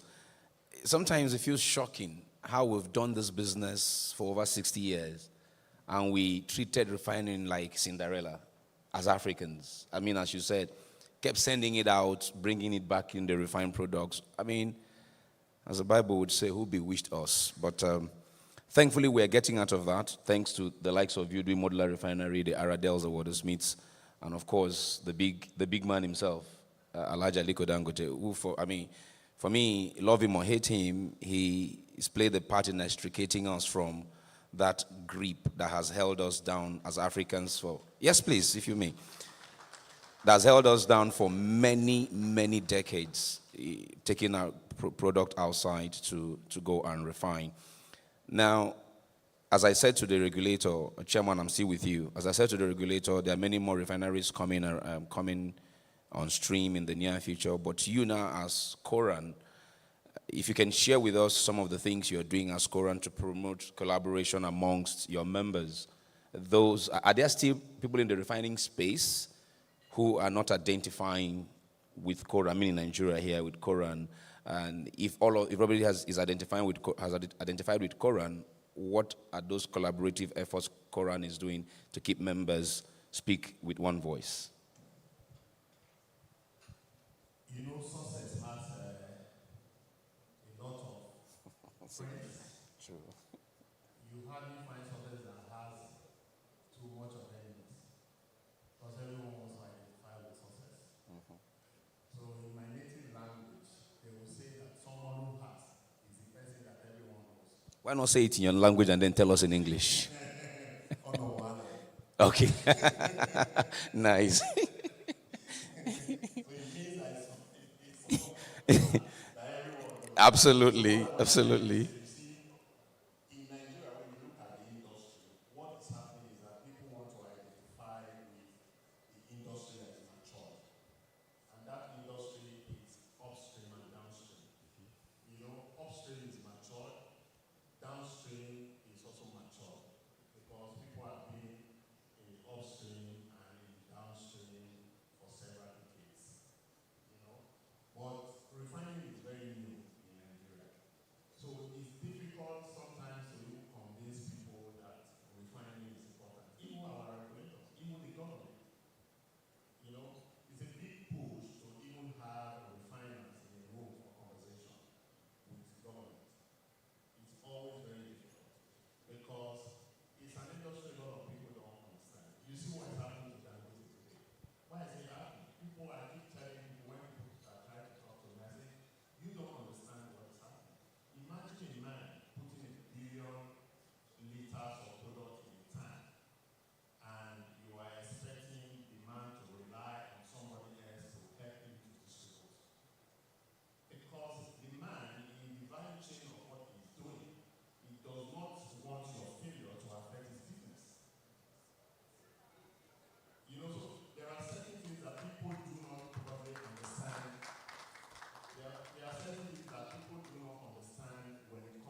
Thank you very much, Chairman. So if I hear, please go ahead if you want. Yeah, go ahead. If I hear Chairman correctly, what you're saying is at your next summit, you want to have MPA in the room, custom in the room, you, the refiners, in the room, our two brothers on stage here as well in the room, and Aluta Continua in the room as well. I'm talking about Penkasen and Nupeng, of course. Have them in the room as well. But we need to have that robust conversation. I mean, speaking of MPA and their likes, in my opinion, they should be enabling trade, facilitating it as much as possible for the benefit of the man on the street. So I agree with you. If he's going coastal and MPA says, okay, we're supposed to take 1 billion for this, but by government directive, we're staying out of it, that drops how much Dangote or you get to sell it when it gets to Calabar in the instance that you gave. So I totally agree. Let me now come to you for just a few minutes. Anyone has a question, distinguished ladies and gentlemen? Can I get a microphone to my former DG of NIMASA here real quick?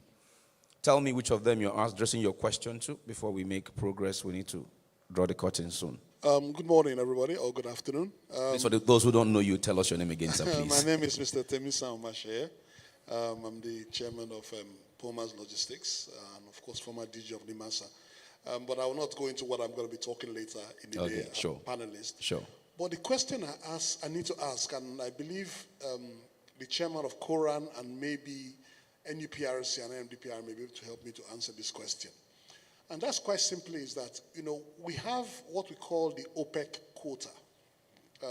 And listening to the TV this morning, I understand, I think an NUPRC guy was saying that our quota right now is about 1.5 million barrels a day. And listening to Mr. Krager also speaking earlier on, he was also talking about very soon our capacity, our production capacity in Nigeria, if everything comes on stream, we are targeting between 1.3 to 1.4 million barrels a day. So which basically what we may have then is about 100,000 barrels per day on export. And I'm thinking quite simply is that where does the rubber hit the road?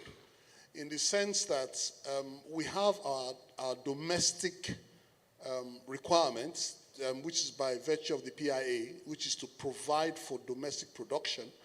Then you have Nigerian as a country, which requires the FX to support the country. And I'm seeing a situation whereby it's looking, and I've just been thinking about it for a few days right now, that we may end up being in a situation whereby we might be exporting about our 1.5 million barrels of crude and re-importing, because I notice now that most of the marginals are using imported crude as part of their feasibility for them to do their production, of course, importing their crude and exporting their quantity, because it's looking quite clearly. And aside from that, which is what we'll deal with later, the issue of logistics. How do we get this crude to the refineries? I know some of our refiners are landlocked, then areas, and they're sharing fences with OMLs who are not giving them crude. So right now they are maybe forced to bring in crude and actually transport it there, and then now transport it by road back for the export. And Dangote himself is also facing a crisis because he doesn't have pipeline running to his refinery, so he has to bring a vessel to load at the terminals and bring in. And so these are the challenges that we are facing. And really and truly, I don't know how NUPRC might be saying, yes, we are stuck under PIA, but then federal government is saying we need the dollar, we need the cash, or are you going to now start waking up and saying refiners pay in dollars? So which is coming first, the chicken or the egg? That is my question. NUPRC. Chairman, you have something to say there, but let's see if NUPRC.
decided not to interfere in the commercial pricing of your business with your operators, because we don't want to be seen to be fixing prices.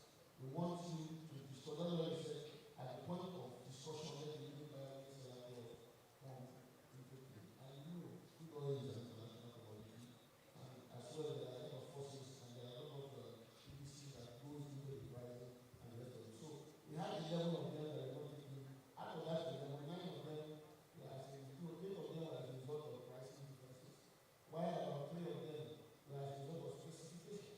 I can tell you for free, refiners also conduct what they call refining economics, and they have preferred blend in their mind that give them yield of a particular product. And even if the government makes this product available, because they do not need that particular yield for reasons of seasonality, they will not go to buy that product. But that does not mean that the government is not making this product available. So like I said in April, 21 was offered, 10 was taken, 8 of them was for price discrepancy, 3 of them was for specification. So the commission is making this product available. You know, I don't want to mention something, but just tell me here. But I believe I must have answered your question to some extent. Sir, where's my microphone, my hostesses? 1.5. 1.5. And you have a domestic requirement of 1.3. Okay?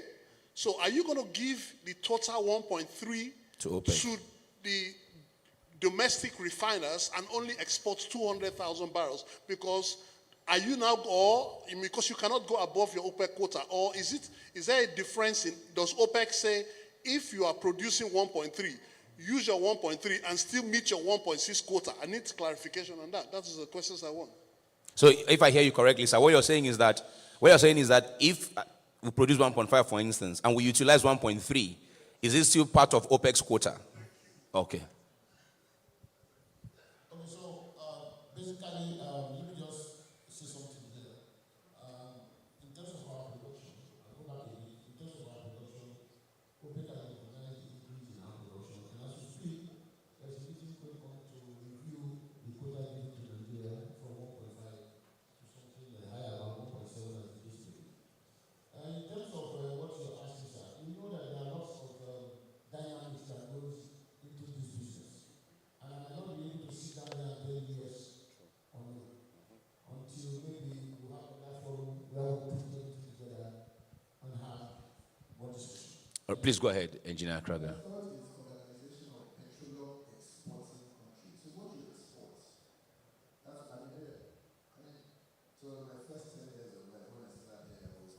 So the OPEC quota is what you export. So where we are saying Nigeria is going to 3 million barrels of oil, if our OPEC quota is 2 million barrels a day, export to refine one here. They cannot penalize you. That's what I mean. So I think the other thing is that, a lot of our refiners, Chairman, are spoiled in that they only process 1 or 2 blends of crude. You should actually have a crude slate that you actually can actually refine and say, I know that requires a lot more money, but I think that's the way to go. That ultimately, the goal is for Nigeria to maximize technical ability to give people to maximize production, and then we refine what we can refine. So fight for your own quota, but also try and increase your production, and then try and refine as much domestically as you can, and then export as much as you can. But I think the bottom line is to take this to export. But again, one key thing again is this. I think it is good for us to clarify here and now that it is better to refine in your country than to sell outside ordinarily. You understand? Because you take away the risk, the geopolitical risk that you have, because of that, if you have geopolitical risk, it does not affect you. Pricing to an extent will be taken care of and to a large level. So it might not be something that you will not benefit from. So if you find what you produce here, money is money. Whether you export, it's money. Whether you live locally here is money. The crude oil is not money. All right, thank you very much. I hear there's an elder who wants to address us. If I can get the mic to that table. If I can get I have the mic, but Okay. I'll yield to Okay. the elder. You have the mic. Go ahead. I will come to him. Let me take your comment. Go ahead. Go ahead. I'll come to him. Good afternoon, everybody. My name is Dalako Kulaja Kotun. I'm the Vice Chairman of Coran and an Executive Director of Ikwana Refinery. I appreciate everything that has been said here, but just like Mr. Mashallah said, I think we need clarity. We need clarity as to how much are we going to be getting in crude oil, because there seems to be an imbalance between what we are producing and what you want to give for domestic refining. OPEC, like he properly pointed out, is for export. So what are you doing about giving local refineries the amount of crude that they need to be operational? I cannot set up a 20,000 barrel refinery and I'm only getting 10,000 or 5,000 a day. How do I pay back my investors?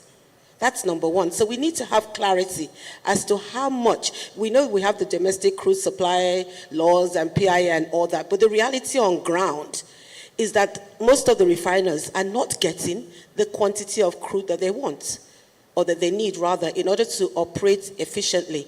If I need 300,000 barrels a month to operate my refinery and you're only giving me 30,000, the differential is too much for the refiner to bear. So that has to really, really clear. Sir, you talked about we're spoiled, we're not spoiled. I just want to clear that. We're not spoiled, we're very hardworking, and we're pushing because it doesn't make sense to export all our crude, and that's why people like OPEC and Ikwana and all of us are here to ensure that we add value by refining our crude here, because there's no value added to exporting the crude. The blends come in that Nigerian Bonny Light is traded under Bonny Light, but we have about 37 different blends. I can only blend that which is in my own area, right? In Akwa Ibom is Kwa Ibo. So that's what I'm going to blend. I'm not going to go and get Focados or another blend, because that's going to cost me more money transporting it to my refinery. So the answer for a bigger array of blend is to have more modular refineries spread over Nigeria, where the different Bonny Light blends are. Number 3. And that's a final the last point. one. Okay. Infrastructure is very, very important to us. There is no infrastructure. We cannot be delivering crude oil to refineries in tanks. We have to have a pipeline of infrastructure, and I believe the answer there is public and private collaboration, because in Ikwana, we are 10 kilometers from Eket, and we are building that pipeline at our expense. All right. So the infrastructure is very important. We've got to know what the availability of our crude is. Yes, we are business people. We can negotiate price, whether it's in naira, whether it's in dollar. Thank you. Can I, Vice Chairman, can I ask you a question? Yes, please. If you got the Brent from somewhere else that is not Akwa Ibom and it cost you money to put it there, when you're done refining, would you not factor in that cost when you're selling and make back your profit? Unfortunately, when you are building a modular refinery, they build according to your essay. Okay, that's fine. I get it. Thank you. Thank you very much. Please, let's come to Mr. Austin Avuru. Is in this business, anything he says now can close this session. He's an authority in the field. Over to you, sir. Thank you. I just want to make a few clarifications, deferring to the NUPRC representative. Representative, yes, sir. Yeah, OPEC quota for Nigeria is OPEC quota. If our quota is 1.5 million barrels, the only thing that is excluded is condensate that is produced and measured and exported as condensate, not condensate that is packed into the crude. Even if you refine all 1.5 million barrels in Nigeria, that is our quota. It is not the difference between what you refine here and what is exported that is the quota, no. I wanted that clear. Now, there's also a difference between our domestic refining capacity and our consumption. So we might have a refining capacity of 1.3 million barrels. We're heading to 1.2 million barrels by 2030. That is good for the economy. even if our consumption is only 500,000 barrels equivalent of PMS. So if you refine 500,000 barrels, you probably produce all the PMS that we need as a nation, in which case the difference will have to be exported. So as a country, it is best for us if all our production were refined here. Then we'll be exporting products, different types of products. You know, we always talk about PMS as if there are no others. Dangote is exporting diesel, Dangote is exporting aviation fuel, Dangote is exporting several other things. So, and I sympathize with the refining sector. It is new. This industry for 60 years, we're used to just producing crude and exporting it. So now we have come into a situation over a short period of transition where we are likely to be refining almost all of our production, and we're finding it difficult to understand the commercial construct. That's really where we are. When we fully understand the commercial construct, you should know that whether we refine everything we produce, in fact, is what we should require, or we refine only part of it, the economy should not suffer. The second point is no part of the industry should subsidize the other. It is instructive that NUPRC says they had 48 cargoes available for domestic refining. Oh, sorry, 21 cargoes. Yes, sir, 21. And only about half of them were taken. Taken, yes, sir. If you go and check, it's a commercial issue. So it's not that crude is not available for domestic refining. The commercial construct must be right because the operators cannot subsidize the refiners. Once the commercial construct is right, the crude is available. There's nobody producing crude that won't send it to a refinery, as Alhaji Momo said. So, but why would I send my crude to the Mediterranean if I can give it to you next door? If the commercial construct is right, every refinery should get the crude that it requires. It is all part of both the operational and commercial discussions that have to go on and be properly understood by all sectors. Amazing. Thank you very much. I told you he's an authority in the field. There's a quick question I need to just put across to him.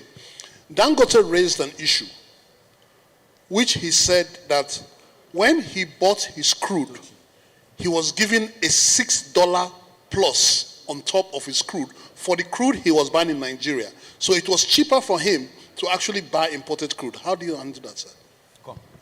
As I said, there is a commercial construct that everybody has to understand. If you pick up your newspapers and check Brent price versus WTI, you will see that it's a $5 difference. So it is up to you. If my refinery will take WTI that is $6 cheaper than Brent, that's your decision to make which blend you want to put in your refinery, or you want to blend both of them.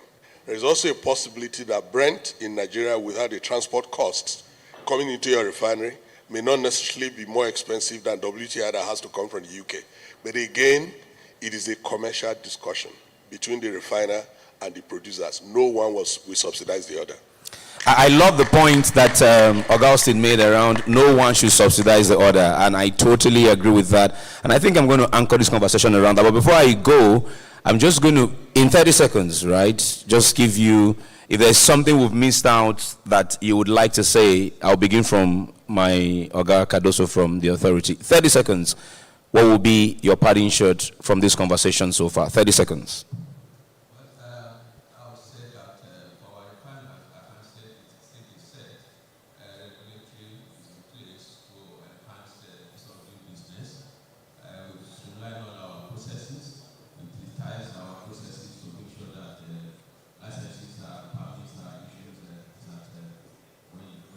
Thank you very much. Commission. So it's important to note that the Commission strategically works with three words: ascertain, enforce, and sustain. In terms of ascertainment, we are ascertaining crude oil supply to the domestic industry, the domestic refiners in Nigeria through the TCSO. In terms of enforcement, we are using our export permits and our vessel clearances for enforcement. While for sustenance, we are urging, because the Commission has already asked all refiners to go into sales and purchase agreements with operators, and I can tell vividly that that to an extent has not been taken place. So, all right, Boma. So thank you. Thank you. Ada.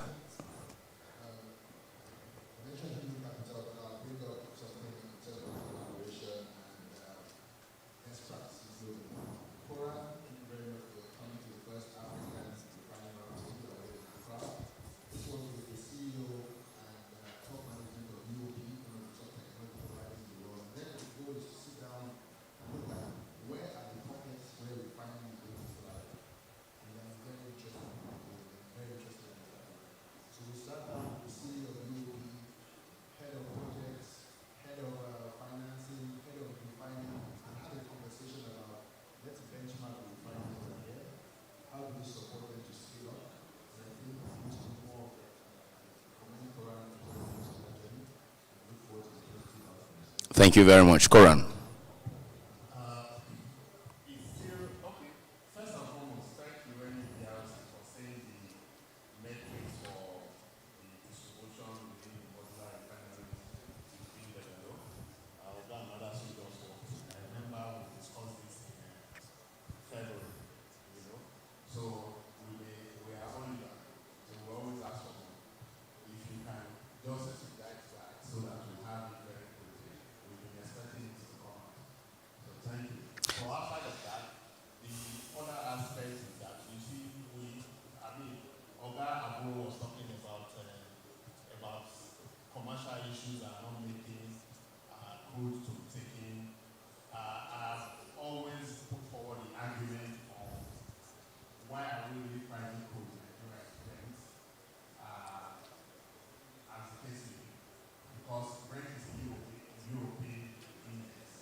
Thank you very much.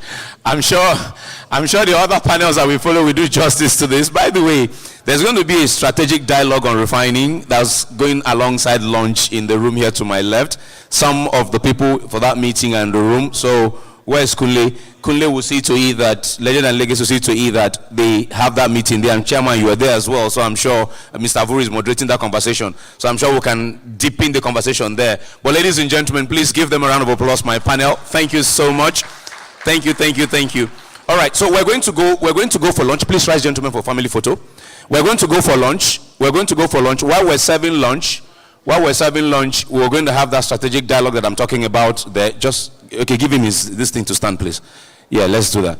So we're going to do that while you're having lunch. Our hostesses will guide you to lunch, and we will proceed with a dialogue. Kunle will see to the fact that the dialogue holds there, and we will be back from lunch at 2 p.m. Let's say 2 p.m. is fine to finish the remaining sessions for today.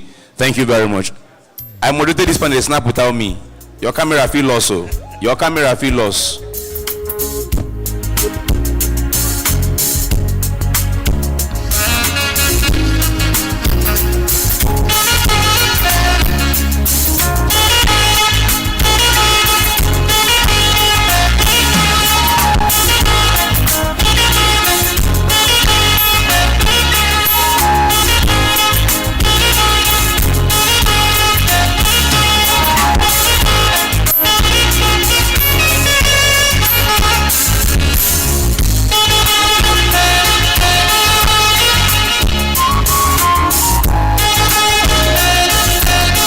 Technology for Africa Finance Corporation. Please welcome Begna Gabriels. Begna is on our panel. A round of applause, please.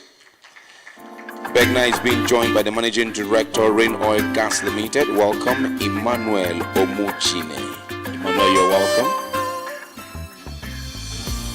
Also on the panel, I'd like to welcome right there, Begna. Thank you very much. Also on the panel, Begna, please come this way. Sorry, forgive me. Come this way. Emmanuel, you're coming this way. There you go. Also on the panel, I'd like to welcome the Chairman, Signature Bank Limited. Please welcome Mr. Tijani Borodo, LLM CIOD. You're welcome, sir. A round of applause. Okay, yes, you're here, sir. The CEO of HSI Energies, Mr. Chikezie Nwosu, is on our panel. You're welcome. All the way to Emmanuel's right, sir. Yes, sir. You're to Emmanuel's right. Also on the panel is the technical advisor to the President and CEO of the Economic and Financial Inclusion Presidential Committee on Economic and Financial Inclusion. Let's welcome Dr. Nuruddin Abubakar Zauro. You're welcome, sir. Please proceed. Thank you very much. And to help us drive this conversation and ask the relevant questions is the former NIEC chairman. Speaking of NIEC, that's the Nigerian Association of Energy Correspondents. Their own conference is here in the hotel on Thursday, and their former chairman and a channel's TV correspondent will be driving this conversation. Olu Phillips, let's welcome him to his seat on the podium. You're welcome. There's a mic there for you. All right, Olu, the show is yours.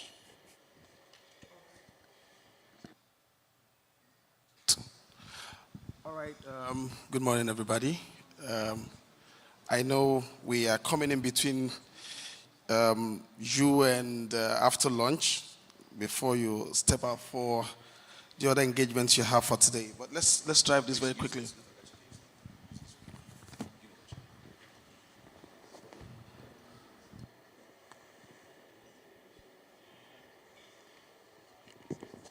All right, sorry for that. Basically, we can put this simply by saying we're looking for how the finance is being raised for the kind of industry that is emerging, which is the refining, and a part like the elder spoke to us earlier, Dr. Austin Avuru, when he said for 60 years we've been exporting crude, and that's the only business we understood, produce, export. But the dynamics is changing. We're now beginning to have refiners in country. I think the interesting part of this conversation is to note that whether you produce to sell anywhere in the world, what anybody wants to know is that you produce crude, whether you sell it locally, whether you sell it internationally, which is the explanation or explainer regarding the OPEC quota. Whether you sell it here or sell it abroad, someone is going to take it off at a refinery anywhere in the world, including Nigeria. But what needs to be straightened out is the commercial terms of if I'm selling it outside of the country as a producer, my commercial terms, how much am I paying in terms of royalty, how much am I charged by law on the royalty, how do I find financing for the business I'm doing if I'm getting into refining, and how do we find financing globally? What are the global perspectives to financing to some of these projects? Because bottom line is that the product itself, crude, is priced internationally. I'll just take a short note here as a remark, which says Nigeria is at a defining moment in its refining journey. Modular refineries and indigenous players are emerging. Government reforms are reshaping downstream, executive orders and all of that. And financing institutions are signaling support.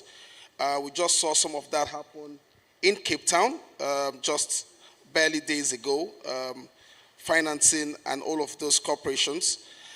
The big question is how do we scale refining infrastructure sustainably? And that's what we have brought together here, financiers, policymakers, to explore the experiences and opportunities that are inherent in the production that we seek to do. Allow me to start with, let me start with Mr. Chikeze. I think it's just logical. I remember when we came to Imo State to look at the job you guys did there at the modular refinery. And first of all, ask you, as an indigenous energy entrepreneur, what were the hurdles you had to cross as an investor? I know that most banks in Nigeria may not have seen what you saw, and it might be difficult to convince them that I can do this business, more so when it was not very fashionable. Mr. Chikeze. So thank you very much. I think you're referring to the Walter Smith Ibigwe refinery, which was the first 5,000 barrels of oil per day modular refinery. So I'll be very straightforward, and that's because I do have the former chief economist of Walter Smith sitting somewhere in the audience, Hakim Oki. There's nothing the financiers saw that we did not see. To be very clear, when the concept of that modular refinery started, it was not about a commercial venture. The modular refinery was not the project was not done to make money. That sounds amusing. I remember my chairman saying to me, just break even. And the reason for that, there was a trend of crude theft that was going on the Trans-Niger pipeline. At the moment this concept was done, the crude theft was hovering about 15 to 20%. By the time we commissioned in November 2020, I think it was as high as 70%. So we anticipated this was going to happen. Now, because this was not, so it was an energy security issue, crude oil security issue. And so we said, instead of putting the crude on the Trans-Niger pipeline and have it stolen while paying crude handling charges, because whether it's stolen or not, you will still pay the crude handling charges, why not build a refinery close to us that we can send the crude to? When the economics model, the financial model was first run, it was prepared by PwC, it was barely breaking even. Gross margins were less than 5%. Now, by the time, and so it was difficult to get funding, because that's your critical question. No funding parties would touch it. A few of them were going to take they had some courage, and their courage was because there was an upstream business that was already making money. So it wasn't based on the fact that it was a refinery. Yeah? So it wasn't focused on the refinery. It was, even if the refinery fails, at least Walter Smith can pay us back. Now, but they put such stringent conditions on the funding that we had to have an internal conversation and decided we're going to build this refinery with our own operational cash flow from the upstream business. And in actual fact, that is what happened. It was actually after the commissioning and when the refinery went operational that one funding party took the risk of saying, let's give you money. Okay? Now, what then turned out, and why this is now a journey a lot of people are getting involved in, is that instead of gross margins of less than 5%, and I can tell the story of how we did that, by October 2022, we had achieved gross margins of 42.5%. So it then turned out to be a very profitable business, and that is the reason why Walter Smith is expanding the refinery. It's no longer a crude security thing. It's about a commercial venture that makes a lot of money. Thank you. Yes, please. You may give him a round of applause if you're kind enough to do that. So, quite an interesting story. You technically broke all the banking rules, as it were. So to speak. So let me come to the AFC person, and the question will be straightforward. What will mean a bankable project for a refinery, for instance? He had to go through what can be described now as a model that can be studied, or a curve that can be introduced into economics, because the model was no more built on the profitability of the refinery, taking off from onset, but from another business that's already sustainable, which now becomes the buffer. Is that an economics that is known to AFC? Or what is a bankable refinery? So it's interesting you asked that question, because we were the financing party on the other side of this transaction that he mentioned. And for AFC and for many financial institutions, taking on a refinery project anywhere in the globe is difficult. But particularly in Nigeria, where there's been a history of failed refineries, it's particularly more daunting. But with that said, I think what we saw in Walter Smith was the safety net of the existing upstream business. We're also one of the financiers in the Dangote refinery. And again, you have that same model, that you have a bigger existing business, that they were able to leverage the success of the cement business to fund the construction of the refinery from those operating cash flows, but also the leverage that they were able to raise on top of that.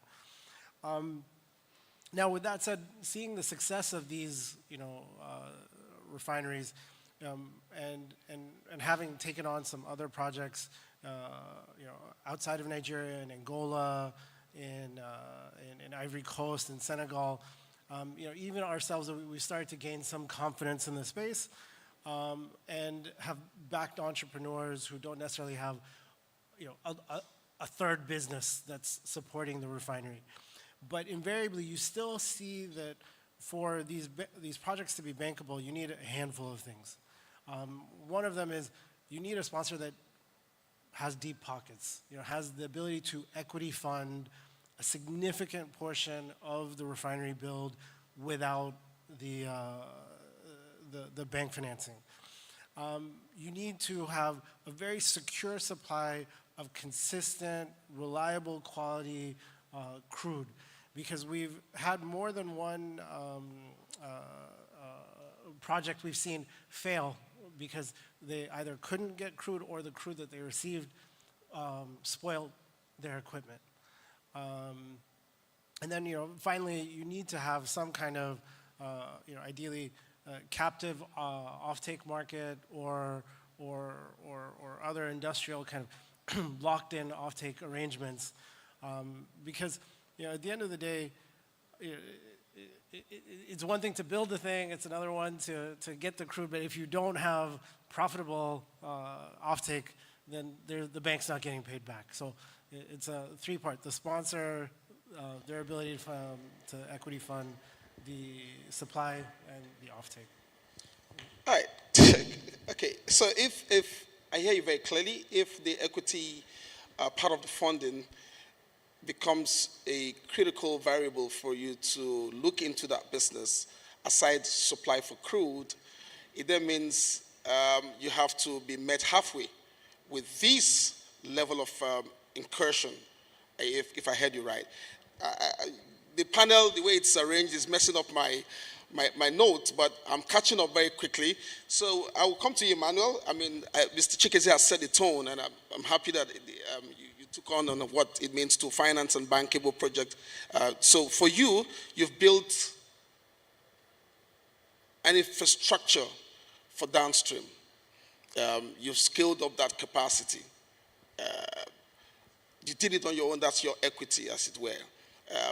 What does it take to come to this level of fiber backbone to, for instance, if you now need to scale up, you now need the requirements of either the AFC or international financing model, as it were. Tell us your little journey and your story around your little journey of growth and infrastructural deployment and development. Okay, thank you. So, Renault Limited primarily is a downstream company, operate across the downstream value chain. So we are downstream, so I guess that's why you put us right in the middle. Yeah. So it's been a journey of about 28 years, and starting from a single station, a single truck, to an asset base of about over 200 retail outlets across the country, tanker trucks, over 400, and storage terminals in 3 major hubs. So the story, it's what the learning points. When we talk about the capital requirements for that kind of business, of course, it's nowhere near the kind of exposure we're talking about for an upstream asset, but it's quite significant. And for the same concerns around bankability, it's still going to be about putting up a bankable asset. So a similar story, as Jay mentioned, it's in terms of growing the business or scaling, a lot of it, or the bulk of it, I would rather say, has been by equity. It's actually after the first terminal, sometime in 1998, 97, that actually started seeing equity funds coming to the business at that point. So, in terms of how the business has been scaled, basis that was starting with 2 retail outlets initially, one in the west, one in the south, and then on the back of the transactions of that, building a terminal in Delta State. The approach that was taken from that was kind of a hub and spoke model, where basis that the terminal, the spread was around the terminal itself, spreading to retail outlets, distribution just in concentric circles around it, primarily in Delta and Edo State, of course, for the economics of delivery and logistics, and of course to ensure efficiencies. So station by station, truck by truck, I think it's grown to what it is today. So bulk of it has been by equity, and we've seen a lot of the funding, of course, come afterwards, eager to finance what we'll term as working capital requirements. Of course, there's still another journey to be done, and I think we'll go into that in the subsequent sessions. So clearly, you just have to find a way around this first. If it's your vision, then grow it first to a certain level before you can begin to invite funds to join you. I'm going to skip and come straight to Mr. Tijani. I know why he's laughing. We had a short conversation a few days ago in Cape Town, and it bordered on being able to how you advise emerging markets and how you advise around funding. As an experienced banker, I know you do some stuff also for Apple as regard even the energy bank. From your perspective and from that bird-eye view, why do you think international funds, or why do you think Nigerian banks, for instance, from that perspective where you sit, are not very comfortable or do not pick up some of this financing for indigenous projects like a refining, like a man who had to buy all the trucks from one to today where he is today? And I'm sure when he's negotiating, he's now doing that from a strong point of view, holding the bigger side of the stake, even though he needs all the financing. But particularly for Nigerian banks, it's not something they want to touch from the initials. Thank you, Olu. Good afternoon, distinguished ladies and gentlemen. He knows why I'm laughing, because we were with him last week in Cape Town at the Africa Energy Week, and he knows why I'm laughing. Really, these were some of the issues we're really looking at in Cape Town, particularly energy in Africa.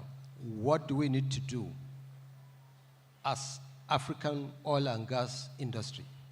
We all know that the foreign banks, non-African banks, multilateral banks abroad are not interested in financing fossil oil, renewable energy.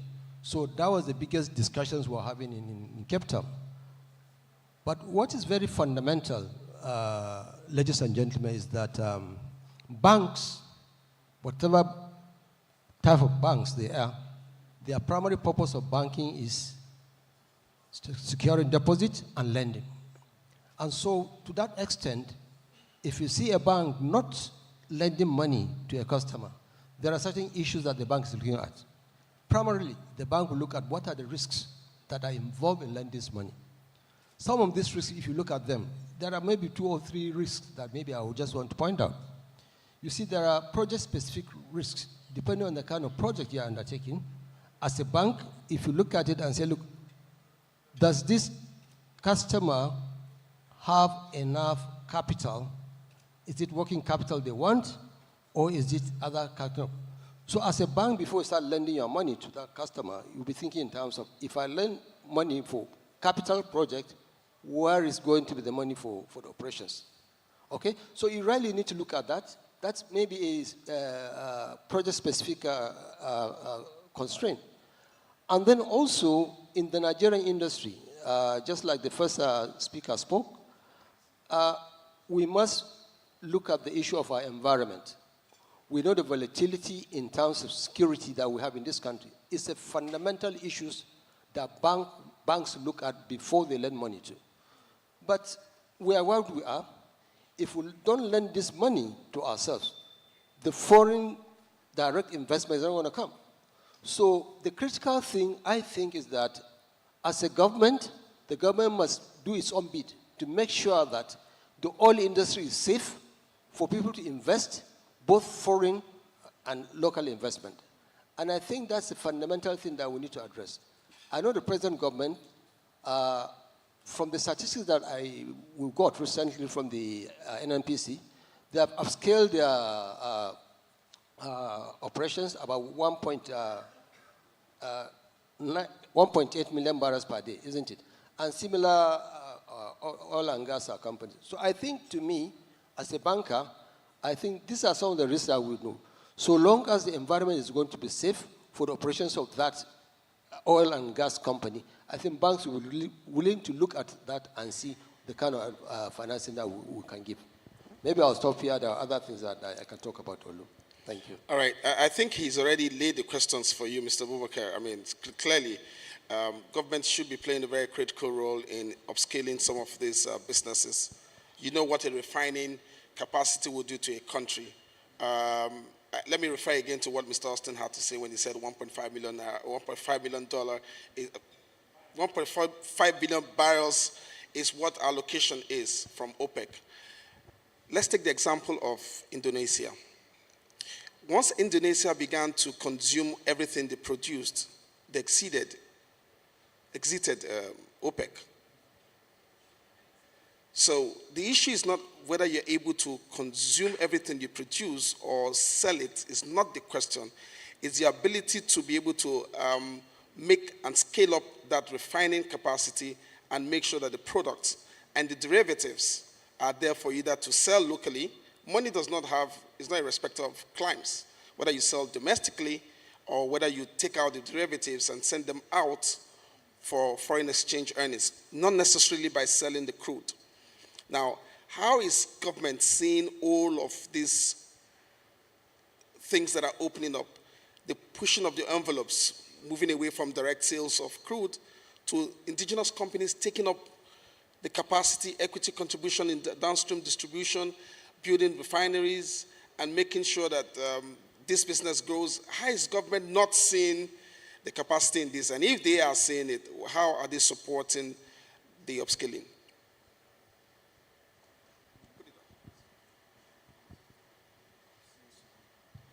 Okay. Thank you so much for this very important question. Okay, so starting with addressing the question, the point here is that, as we all know, the role of government actually is setting up the enabling environment, isn't it? And of course, for it to support the outcome of all these processes, because we are talking about the financing component of it again, how the kind of impact actually, this local transaction, willing buyer, willing seller, buying from within and all of that, so as to impact on the economy, isn't it?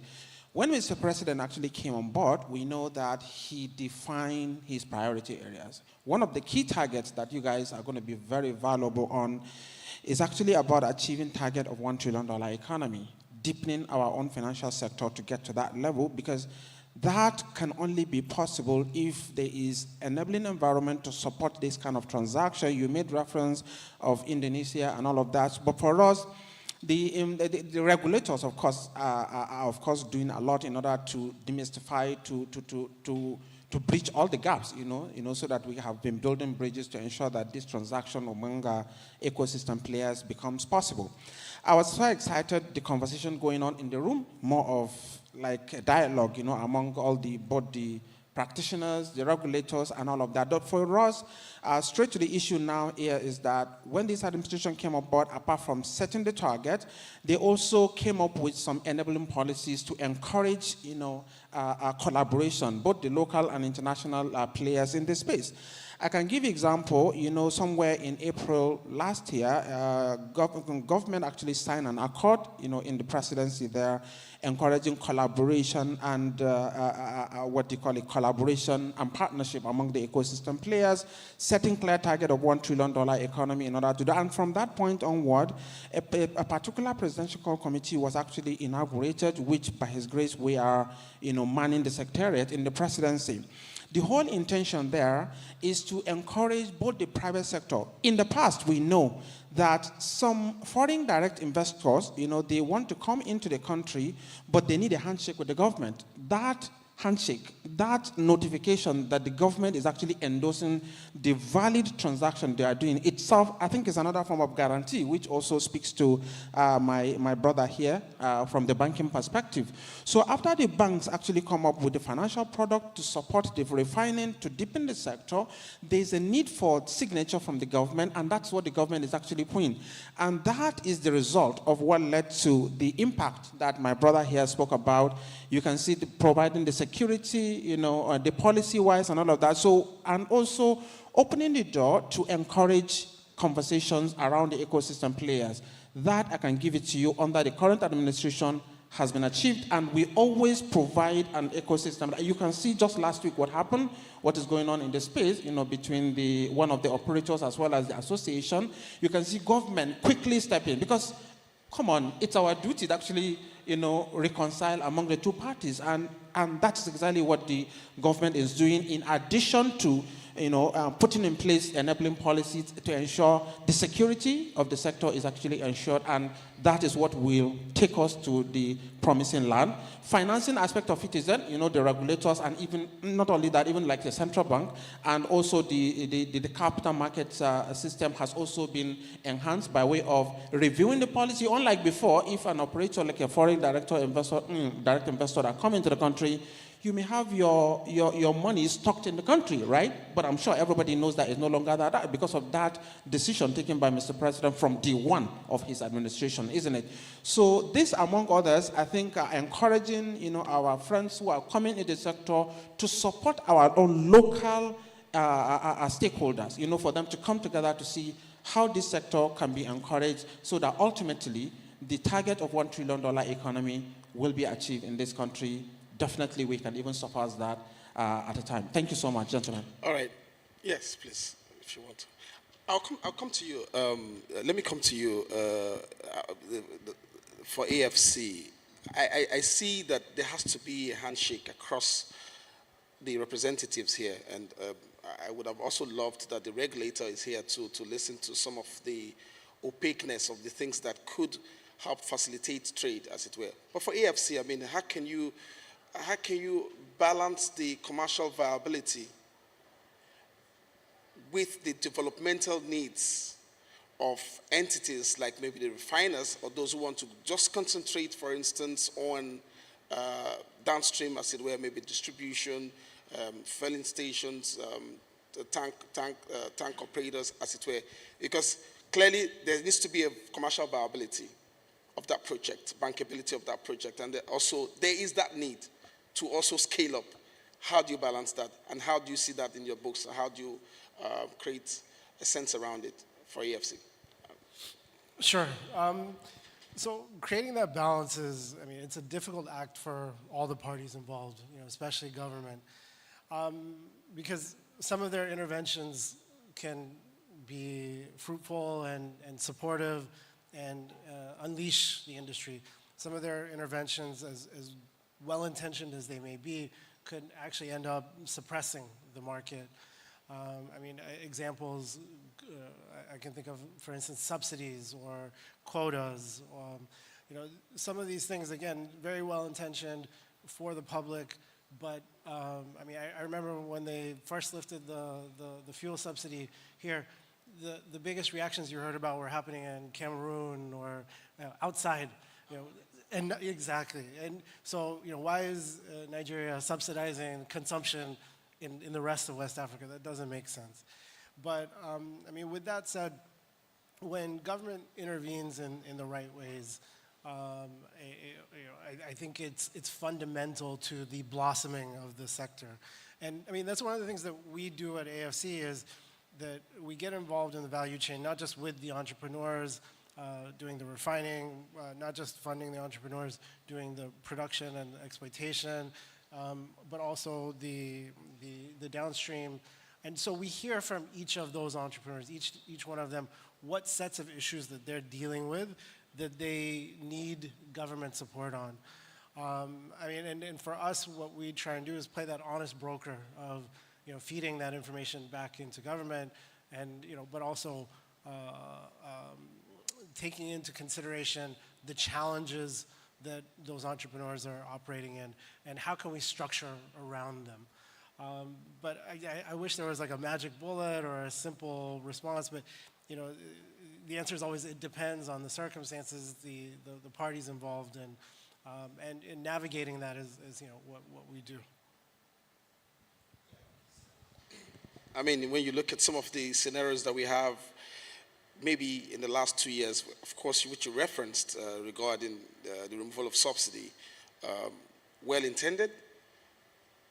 We're seeing the outcomes, we're seeing the ripples, but we're also seeing a bigger ripple where the sub-region is also crying out for a singular policy act. And I think the government people here should also listen, because what we've also seen in time past is the agitation and the comprehension and contemplation that it's possible that a business sector, a business area, the government doesn't fully understand what a well-intended or non-intention of such policy can cause or create in a situation for an emerging place, territory like what the refiners are doing. And that will bring me straight to Mr. Chikeze. I mean, we're refining today, but there could be other areas of scaling up which could include technology, transfer, cost-cutting measures.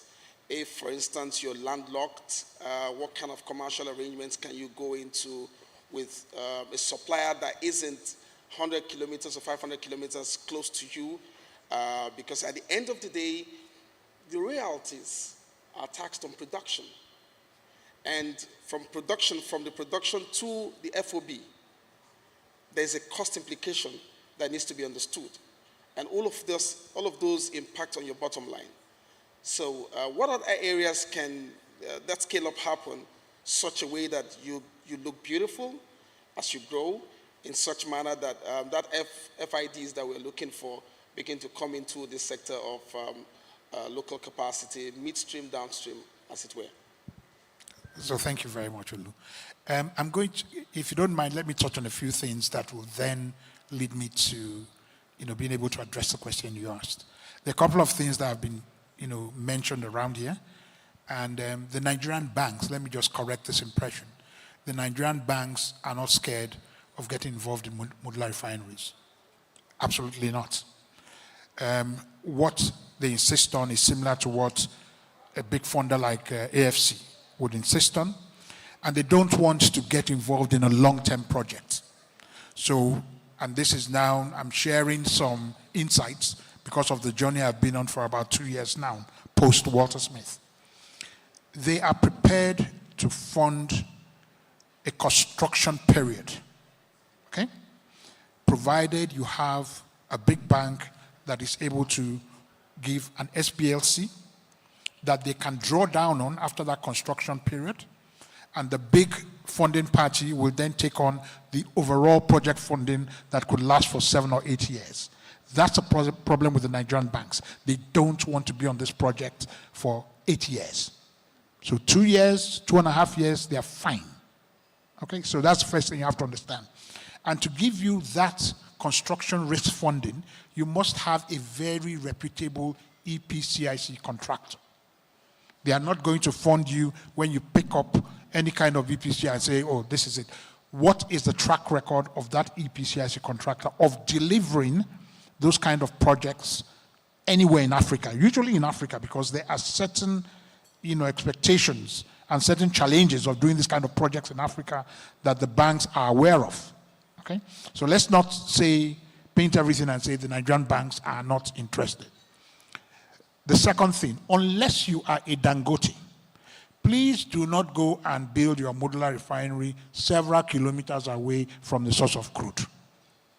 The economics will not work for you, because just the pipeline cost alone and the exposure is significant.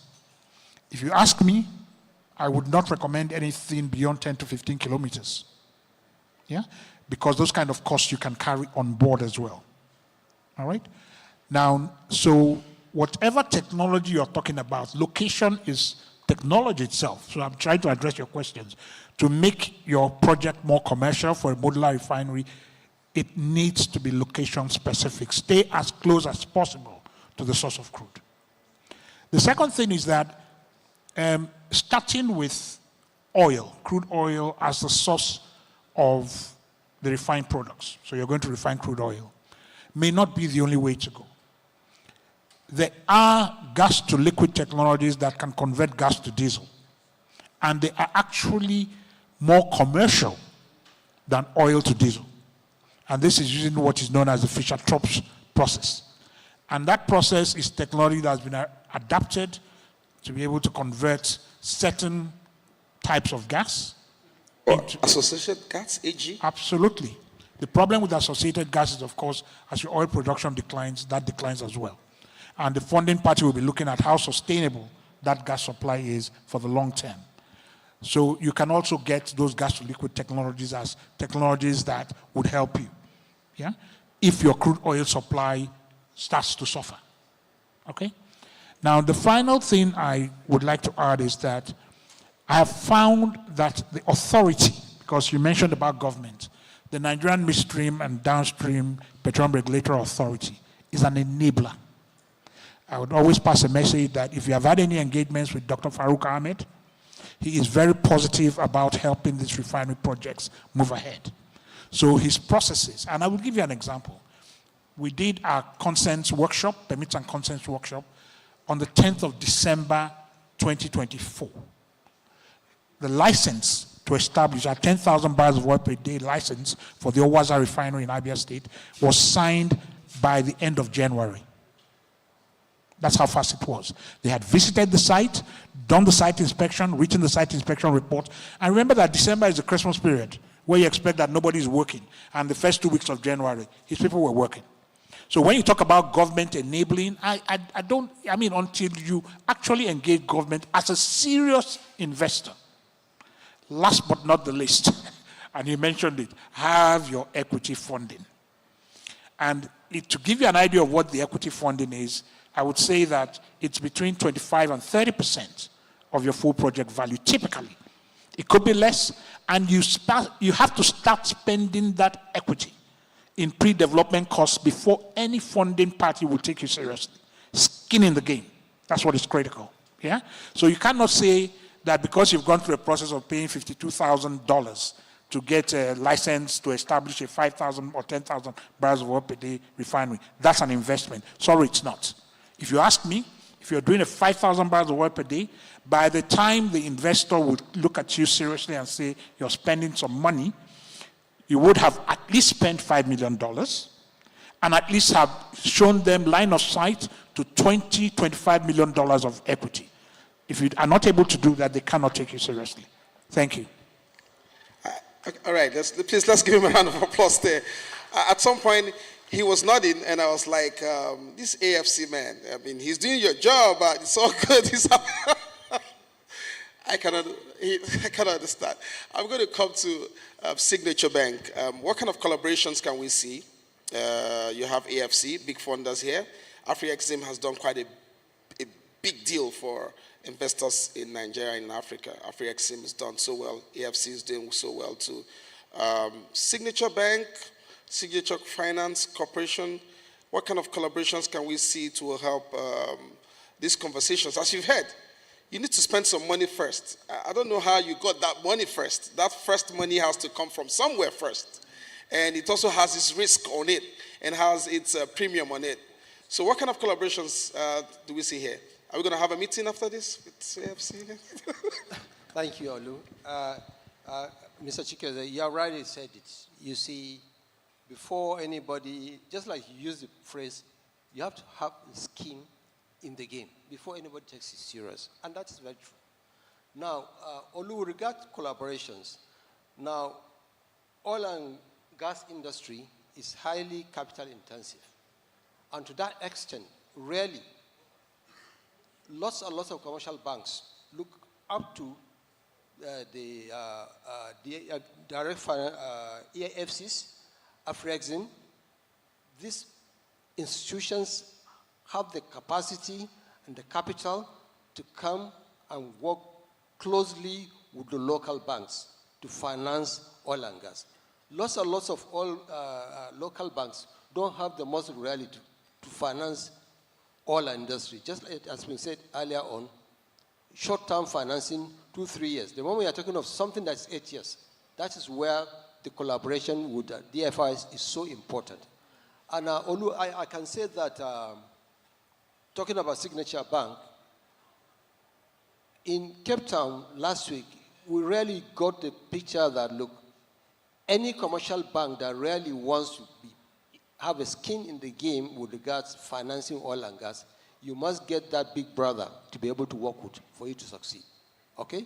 African Finance, AFC, okay? AfriExim, and the like. Just to buttress the other point made is, Olu, you know, I've been part of the consortium trying to set up Africa Energy Bank. We're in the works. We've been in the works for the last 3 years. And hopefully, by the grace of Almighty God, before the end of this year, this bank is going to exist. And Nigeria is the host country. So So I'm very proud to be working for that and look forward to bringing that institution that's really going to help in financing oil and gas in the country. I thought I should say that before this audience. It's something we're all looking forward to, and I'm sure it's going to help in what we're doing in terms of the collaborations with other institutions. Thank you. I think you deserve a better round of applause for that. News flash. The African Energy Bank, all of the energy that has gone into trying to get that bank situated in Nigeria, get the funds, get the counterpart funding from various governments. I know that Nigeria has done a lot in terms of having to scale that. The Minister for Energy Oil has played a very significant role. The APO Secretary General, Dr. Farouk, has played a very significant role. Marketing Nigeria, doing a lot of roadshow for that, from New York to Cape Town. Fantastic job he's doing. But let's look at someone who's already in that space of working already. And I come to you, Rain Oil, to say, what kind of role do you think an integrated chain of distribution, picking up the products, distribution, storage, retailing, play in stabilizing prices, helping in supplies? Now that, of course, you're already working, you've got the financing you need aside the ones you want to use for scaling up.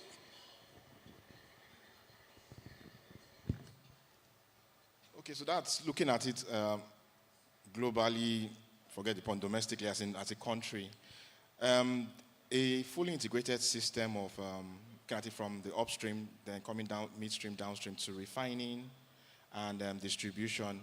I think the bottom line underscoring that is that it will help. I think the most important part, rather, is it will help with our energy security as a country if we can get the alignment right. So the ultimate, the end game is to ensure that at least we have enough fuel, let me use it generally, across the various derivatives of fuel to finance to power our development, rather. So looking at it for the refining, yes, we are growing our refining capacity. That's the next step in our journey it has to ramp up to a targeting 1.5, 1.2, 1.5, thankfully. But we also need to have a clear roadmap as to what is that critical mass we are looking at as a country, because as we're ramping up, there's also the discussion of energy transition. I see it as an energy addition. I think our mix is just growing. So there will be different fuels in that mix. But we need to know what we are working towards in terms of what's that critical mass. And as Chief has mentioned, there are also technologies that we should be looking at as against our traditional refining technology of today. So the...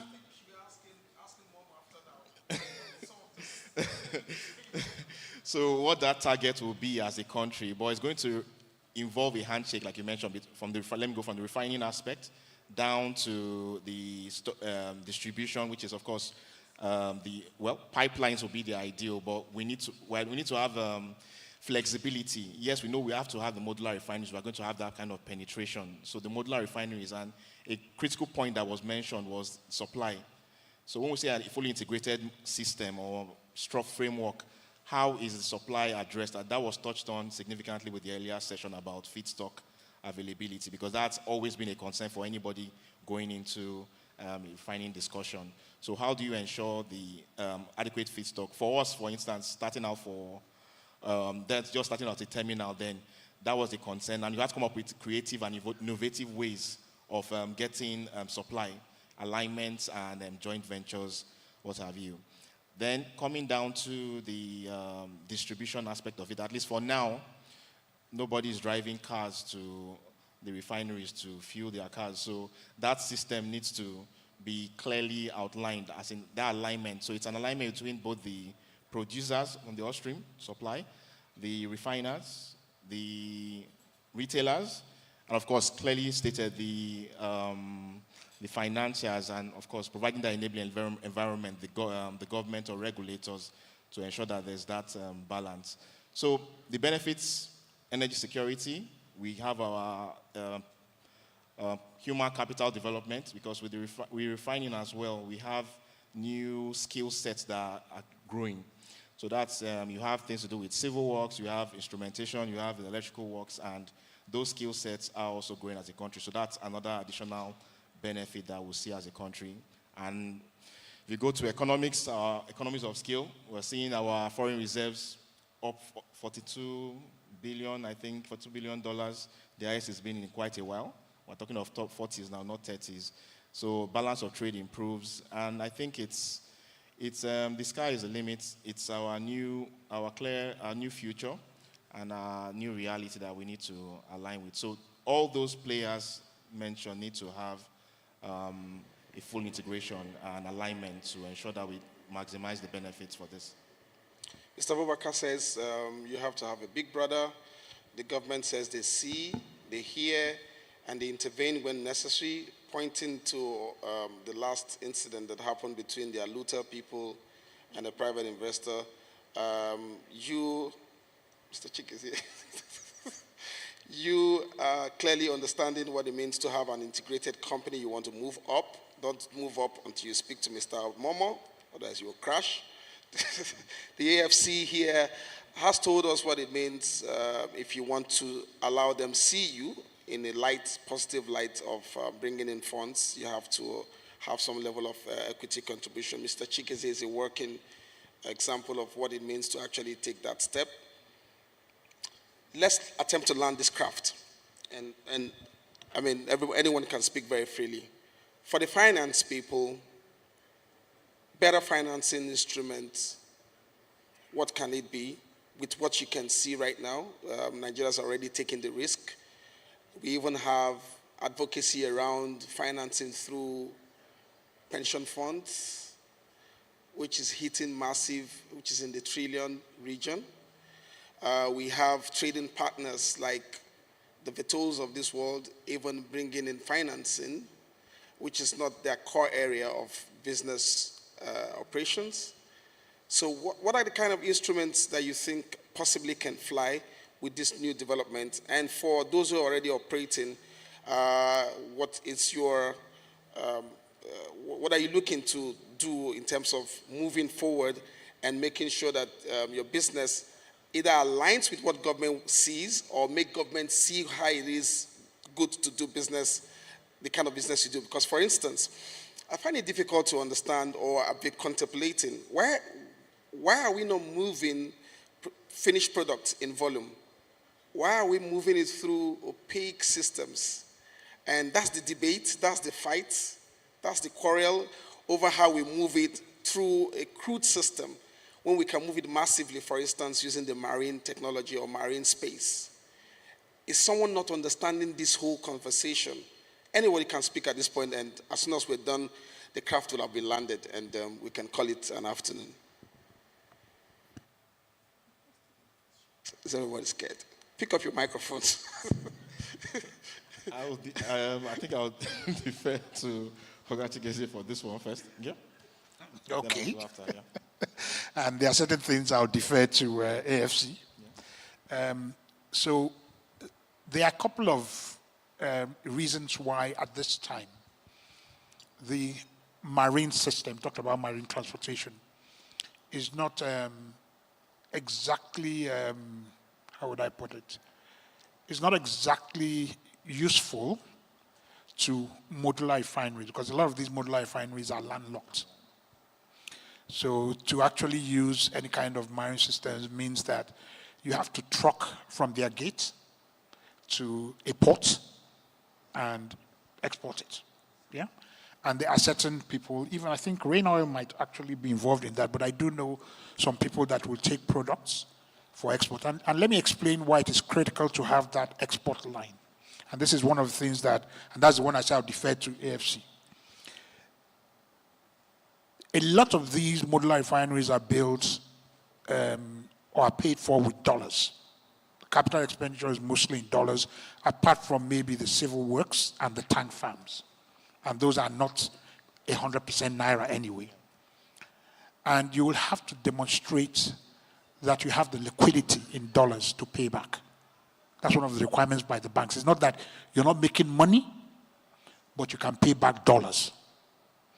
Now, it is either you demonstrate to them that you have access to buy dollars in such quantities with your Naira, very difficult, or you demonstrate that you have export products that they can pick up from your gate, take it to a port and export it. So that's the connection with marine, but not directly from your port. It has to travel some distance in tankers.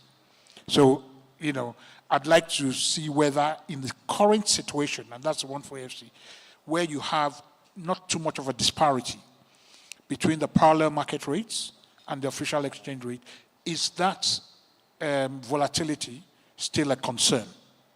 Okay, so that's because it still keeps coming up from time to time. Now, the other areas where I think, and I'm looking forward, where there's a concern, is that the authority is now trying to impose certain specifications on the petroleum products. At this moment, a lot of the petroleum products from a modular refinery will satisfy the AFRI 5 standards, which I think is less than 50 ppm of sulfur content.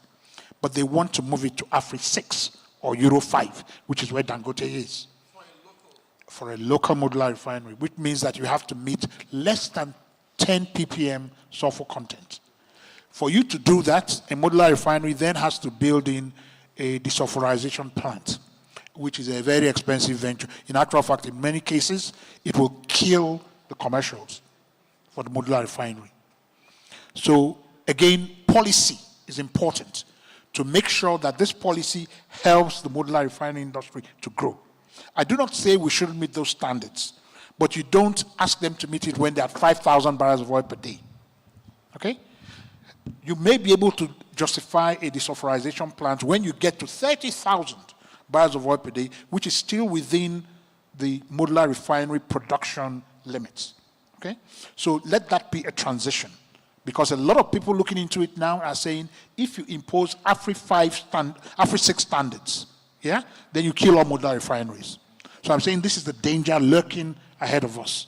Okay? So those are my concerns if I'm looking at where the future of this modular refinery industry is going to.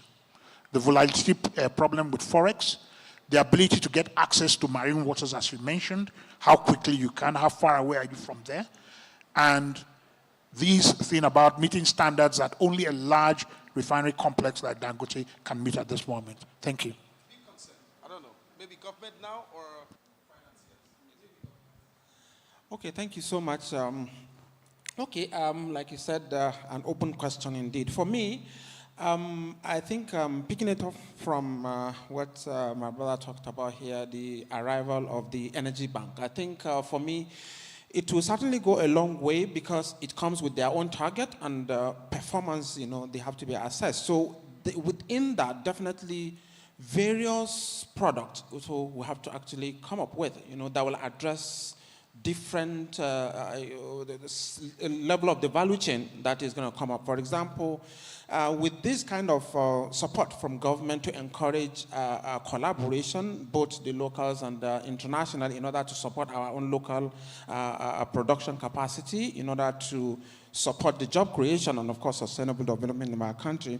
With that kind of thing, I think I'm also seeing something like a blended funding, because if you leave it to only our local banks, I'm sure it becomes a challenge, isn't it? But then again, from the government side, coming up with some sort of intervention. I could remember, I've been in Central Bank, for example, at a time we came up with a particular injection of 215 billion naira, even though somebody was telling me in a particular forum saying a particular operator, only one can actually consume the whole of the money. But what we're trying to say is that with the support, because government definitely is the role to create the environment. So when we have the support of the likes of AFC and many other people, I could remember last week when we were in New York, a lot of this kind of conversation came up, and so many stakeholders are actually interested in coming to the country.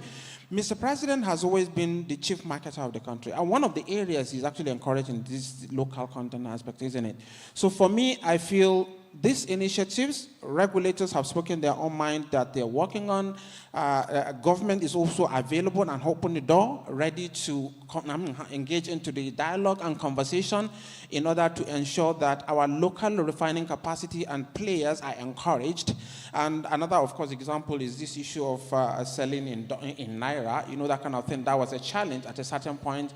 When it came, it went a long way in reducing the bottlenecks that was available. So we are open to engage, of course, with the players, and I do hope that at the end of this conversation, we can have what they call it, the communique that needs, even though the regulators are here, but at the presidency level, we have a desk that encourages this kind of dialogue and engagement. And if you need a bigger voice, I can assure you that we can give you the red carpet to come in to take certain decisions. And this is your resolution. If the operators, the financiers, and other ecosystem players within the value chain are in support, then for the government, I think it's just an endorsement of whatever decision you do so that we can move forward. For us, ultimately, is to achieve the target of $1 trillion economy, which we are doing every day and every night to ensure that we achieve that target. So we are open and we are in support of what is being discussed. Thank you. Thank you very much. AFC, what Mr. Chikeze has said, is it an expose? Is it, does he raise a new set of risk concerns? Or is it something that can easily be harmonized? It's just a developing concern as far as the issues he mentioned. Are they going to be an impediment to having those concerns now impede fundings coming in? As your final thoughts. There were so many great points made, and I think this goes back to one of the discussions we had earlier around when government intervention goes right versus goes wrong.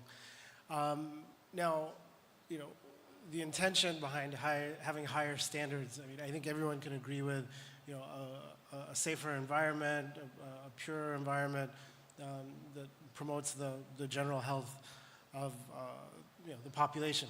But with that said, it is, like he said, killing the smaller refineries, the modular refineries, because it's a standard that they can't meet. But now, again, this is why you have a rule, because it's defined by its exceptions, right?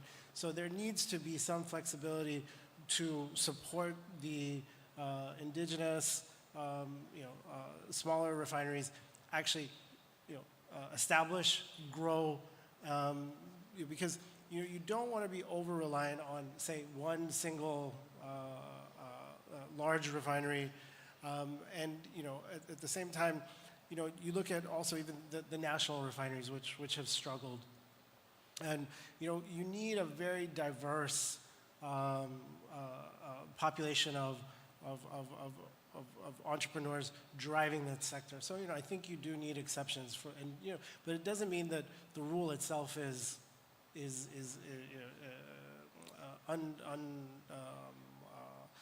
unviable. It's just that it needs to have the proper application. Now, I think there was another point that he made around what we've seen, and I think this is actually one of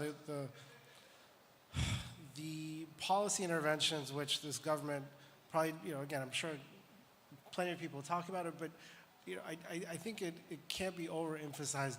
The stability that we've seen in the currency, the improvement that we've seen in the current account surplus as opposed to deficit, all these things in stabilizing, it brings so much more confidence to investors, and not even just foreign investors, local investors who were stashing their wealth abroad. It really, at least for us, when we're in our investment committees, but then also when we're seeing international investors looking at participating in the Nigerian economy, that stabilization, it really can't be spoken highly enough of. Now, with that said, it doesn't mean that there aren't still some traumatized investors from the past, or people reading, seeing historical volatility, thinking, oh, can this reverse? So there'll always be some of that, but I think the only antidote is continued stability. And again, it's based on the principle of willing buyer, willing seller. Ironically, less intervention as much as possible. Now, I think when you talk about innovations in financing, where we have seen intervention, both here in Nigeria and also in Angola, really, and other parts of West Africa, really kind of support the industry. One is, the Naira for crude arrangement. I think that eased so much working capital liquidity for the Dangote refinery. But I mean, I think to the extent that it's extended to modular refineries, it can have a huge positive impact on the working capital needs of operating refineries, because then they don't have to prove what we were talking about, that you have access to dollars or that you can convert. If you can purchase in Naira to the extent that you are selling in Naira, I mean, everyone in the economy is ultimately better off.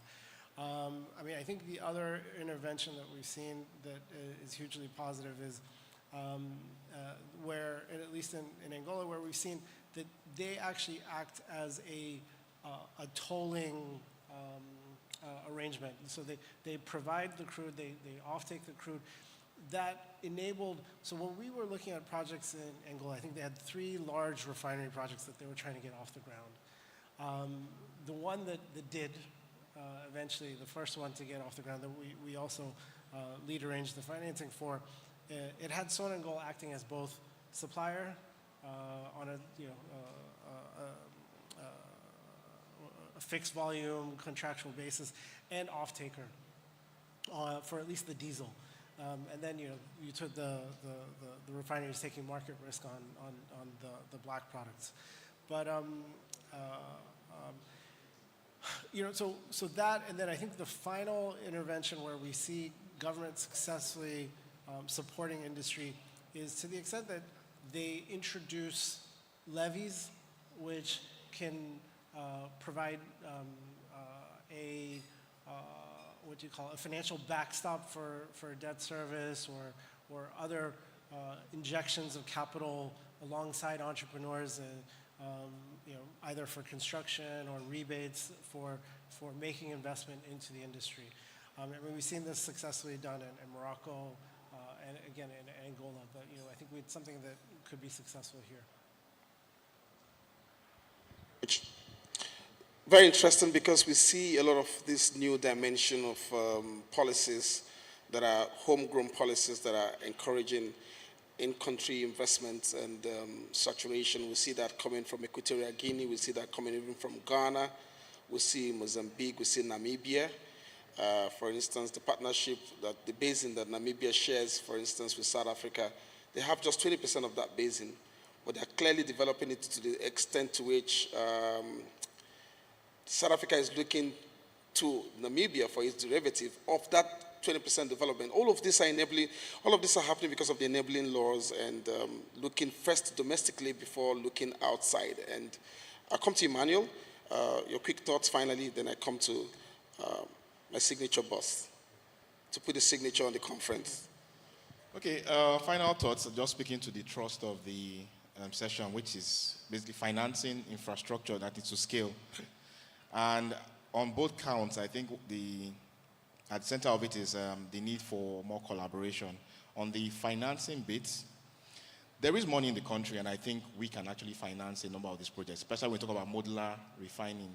It's a question of pooling resources, and we can, and as clearly stated with the examples given, the institutional financiers or investors would want some kind of de-risking, and no better way than actually showing your proof of concept that you can actually get this off the ground.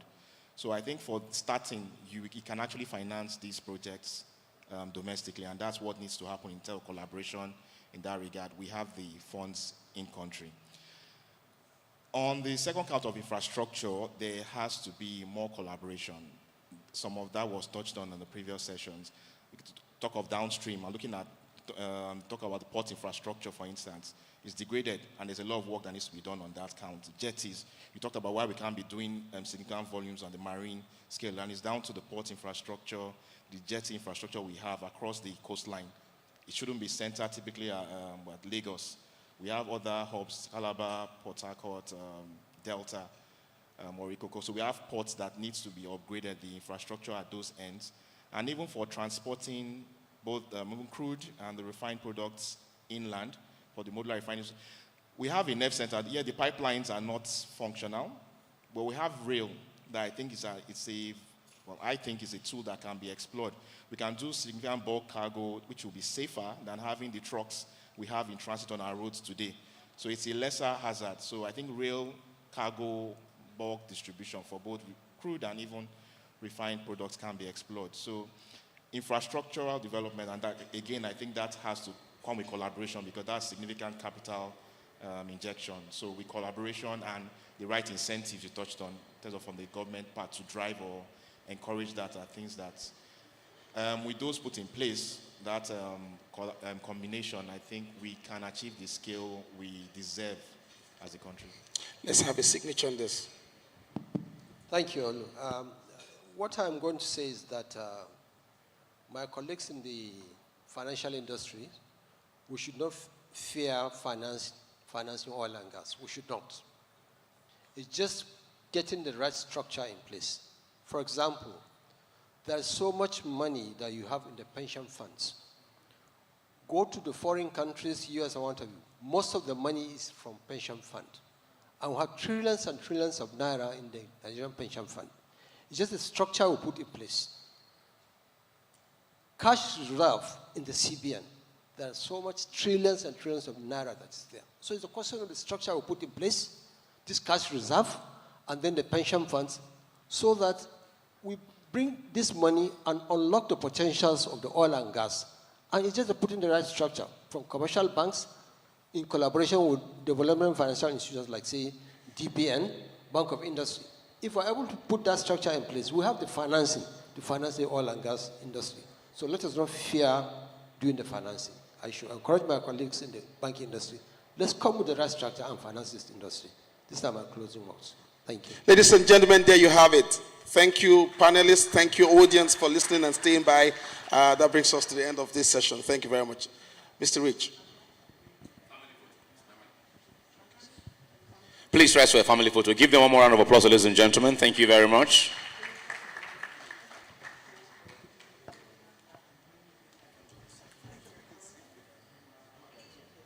Where's my photographer? Tunji? Yes. Wait. You can.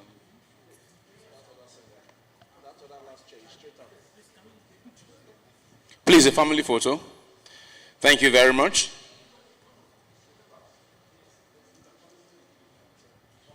We're rolling over immediately to the next panel.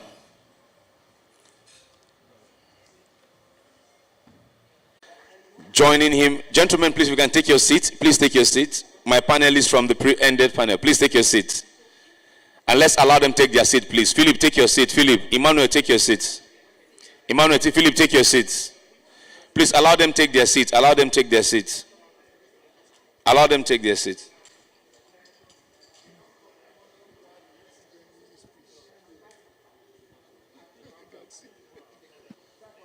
Okay, Ogamashe, please just take your seat. No, Ogamashe, just sit down back first. Let me sort one thing real quick.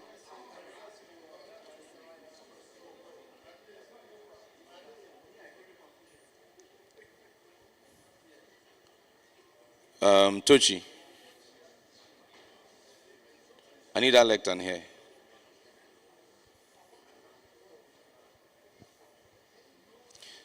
Gentlemen, please take your seats. Take your seat. You have time to do just one last panel, and then you do all the networking that you can. Please, just take your seats. Thank you very much.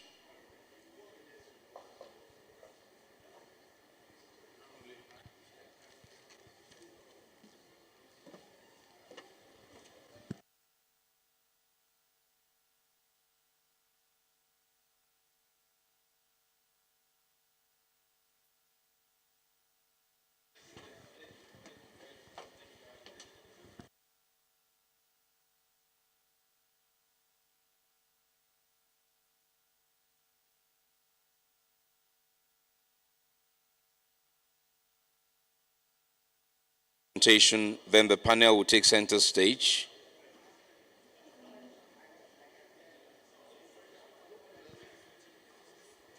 If you can please take your seats, gentlemen by the entrance and ladies.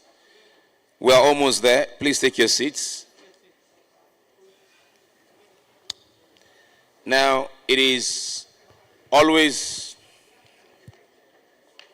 a bit of a challenge when you go 2 sessions back to back after lunch.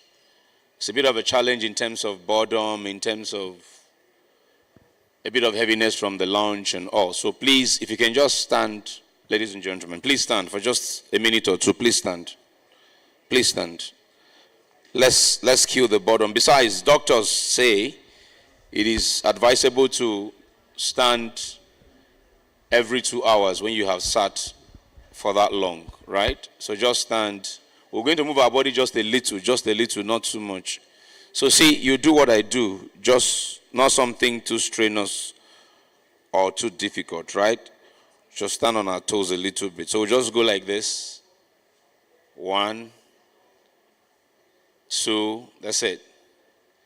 3. Chairman, don't join us, don't worry. Don't join us. 3, 4, 5. Chairman, don't join us, just sit down. Enjoy what we're doing. 6, 7, 8, 9. Vice Chair, you're not joining us. Vasily, you're not joining us. 12, 13, 14, 15, 16, 17, 18, 19. As you know, I'm stopping here. 20.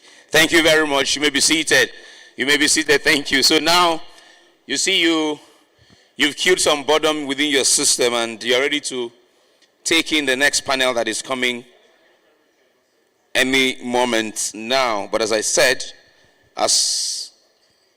before, we'll take the address from the NCDMB. Engineer Felix Omashola Ogbe, the Executive Secretary and Chief Executive of the NCDMB, is not here to take this, but on his behalf, we will be listening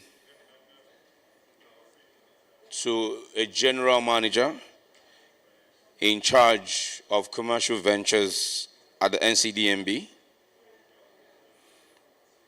Following that, our panelists are ready to do justice to the conversation on how we can scale up our capacity and our ability to deliver products efficiently to depots and retail outlets that our panel will be looking at to depend on 2 pillars. We've been listening to conversations all morning into the afternoon, but really, it was Igoweli who said, if we started what we're doing now 60 years ago, we probably would be at par with Qatar and the UAE. But nevertheless, they say it's better late than never. We've started. We've explored for over 60 years, and we are nascent in refining. It's totally unacceptable. And thank God Coran has come to question that narrative and change it as much as possible. We need all the investment to come to the refiners to build sufficient capacity to take on different types and specifications of crude. Onwards now to the few minutes of presentation before the panel. I'd like to welcome General Manager Commercial Ventures. Please welcome Mr. Ejire Dotie. A round of applause, please. Speaking on behalf of his principal, Engineer Felix Omashola Ogbe. This way.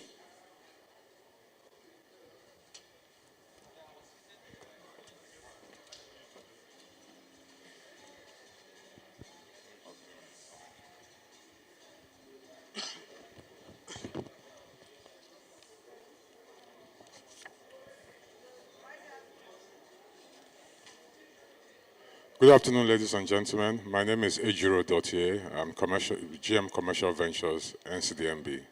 I'm here to speak on behalf of my boss, Engineer Felix Omashola Ogbe, who is unavoidably absent but sends his deepest regrets and warmest regards to Coran and all stakeholders present. Thank you. The Honorable Minister of State for Petroleum Resources, Oil, captains of industry, managing directors of international and independent oil and gas companies, heads of government agencies, esteemed partners and stakeholders, distinguished guests, ladies and gentlemen, good afternoon. It is a great honor to stand before you today at this year's edition of the Crude Oil Refinery Owners Association of Nigeria's Summit 2025. We are gathered here to reflect on a subject that is not only timely, but also fundamental to our shared future. Human capital as the cornerstone of Nigeria's refining future. Although Nigeria is currently the largest crude oil producer in Africa, we cannot but agree that the true measure of our success is in the oil and gas industry does not only depend on the barrels of crude oil that we export, but in the value we add to the crude oil, the jobs we create, and the industrial activities we support through the petroleum products that we refine and produce in country. Refining is not just a technical process. It's the foundation for energy security in Nigeria, and is also a key source of economic growth and development as it reduces capital flight. In fact, refining is a key driver of economic growth and development as it enables industrialization. For Nigeria, and indeed Africa, to secure her energy future, there is a need to build and sustain in-country refining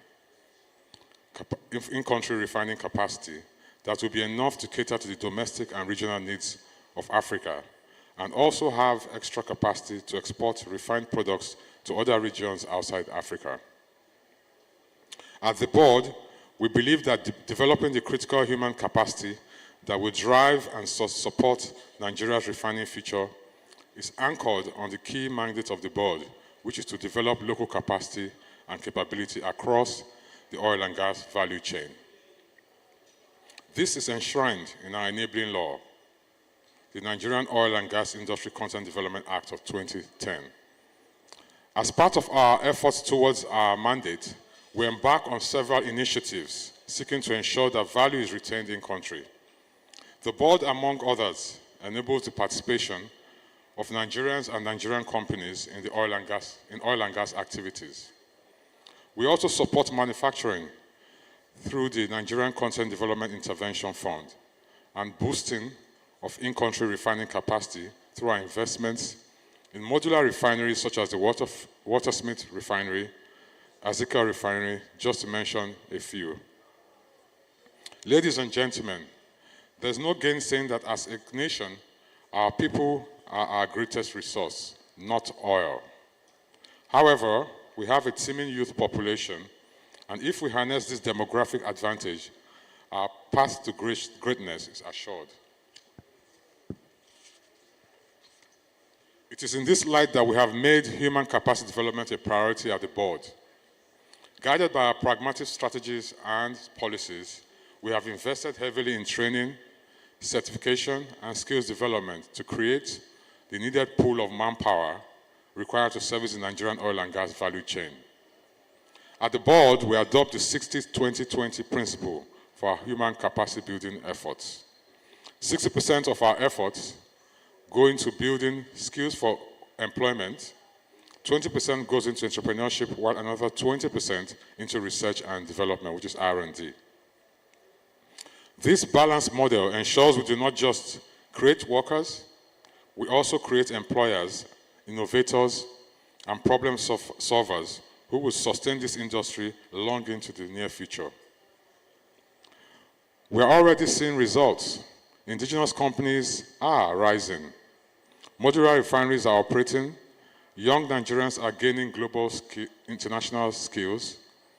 And the crude oil refining sector is gradually shifting from being almost non-existent to a vibrant one where local capacity is waxing stronger by the day. Ladies and gentlemen, the Logic Act of 2010 is not just about compliance, it's all about transformation. It's about domiciling the oil and gas wealth. It is about shifting Nigeria from a resource-importing nation to a value-creating one. It is also about putting Nigerians at the center of the oil and gas value chain. By developing the critical skills required for operating refineries, we also strengthen marine and logistics capabilities, thereby creating new opportunities in shipping, haulage, and product distribution. These efforts will ultimately secure the refining future of Nigeria and Africa at large. It will also enable the creation of a resilient support system that will further drive growth and development across the Nigerian energy value chain. In closing, Let me state that human capital remains critical to Nigeria's refining future. As the nation continues to expand her domestic refining capacity and reduce dependence on foreign imports, the skills, competence, and innovation of its people will be the critical success factor of the sector. At the board, we will continue to remain committed towards enabling and ensuring the refining future of Nigeria, and we will continue to work closely with Coran, industry leaders, and all stakeholders to ensure that refining is not just an industry milestone, but a pathway to Nigeria's energy independence, industrialization, and the shared prosperity for Africa. Lastly, I would like to commend Coran, the organizers of this summit, for putting together a well-coordinated event. Thank you, and God bless you all, and God bless the Federal Republic of Nigeria.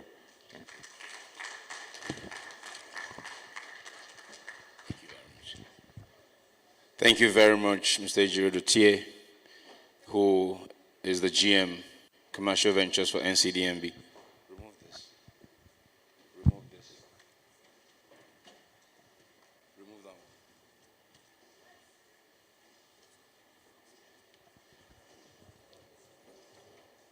one. Okay, so we're going to go over now to the panel. It's the final panel for today. Thank you for your patience with us thus far.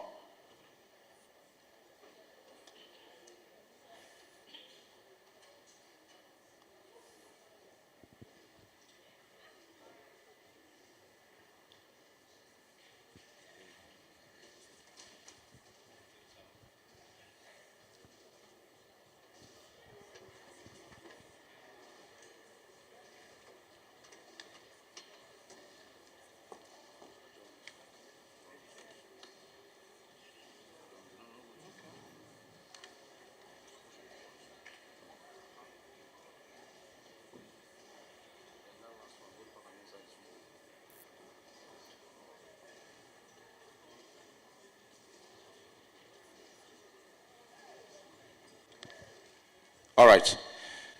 So, again, let's welcome Executive Chairman of Paul Mas Logistics and Services Limited and former DG of the MASA, Mr. Temisan Omashaya. You're welcome, sir.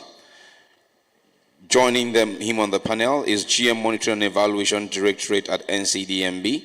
Welcome, Mr. Silas Omomehi Ajimijaye. You're welcome.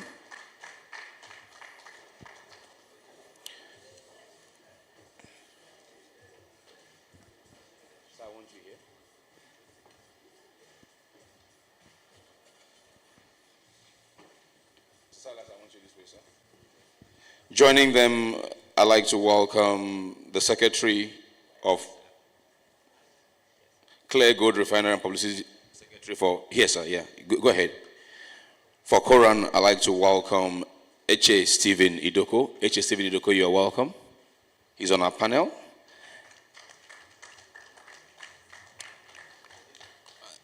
And to drive the conversation for us is a colleague of mine, Ms. Dawan Ejoma. You are welcome.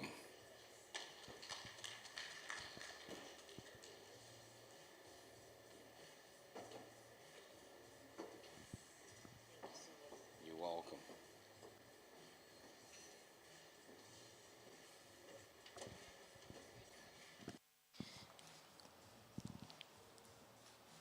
Good evening, everyone. Okay. Good evening, everyone. Thank you very much for that response. I know that our first challenge, of course, is having a panel session after another panel session after lunch. Yes, we have an uphill task before us. But I am sure that the gentlemen sitting on this stage will try their best to be as animated as possible so that we can make the conversation lively and we can give our thoughts in a manner as quickly as possible also so that we can all return to our respective destinations.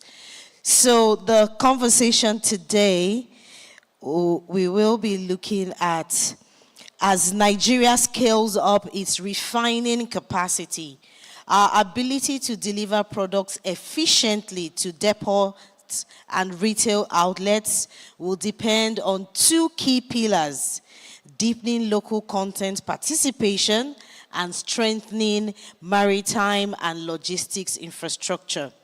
And so today's discussion will explore the practical challenges and strategies across shipping ports, depots, and retail stations, and how each of these stakeholders can help shape solutions. In other words, we're going to be talking about how we can make sure that fuel gets to the station before traffic does. So, gentlemen on the stage, I'm going to dive right quickly into this conversation because, like I said, I want us to finish here as quickly as possible.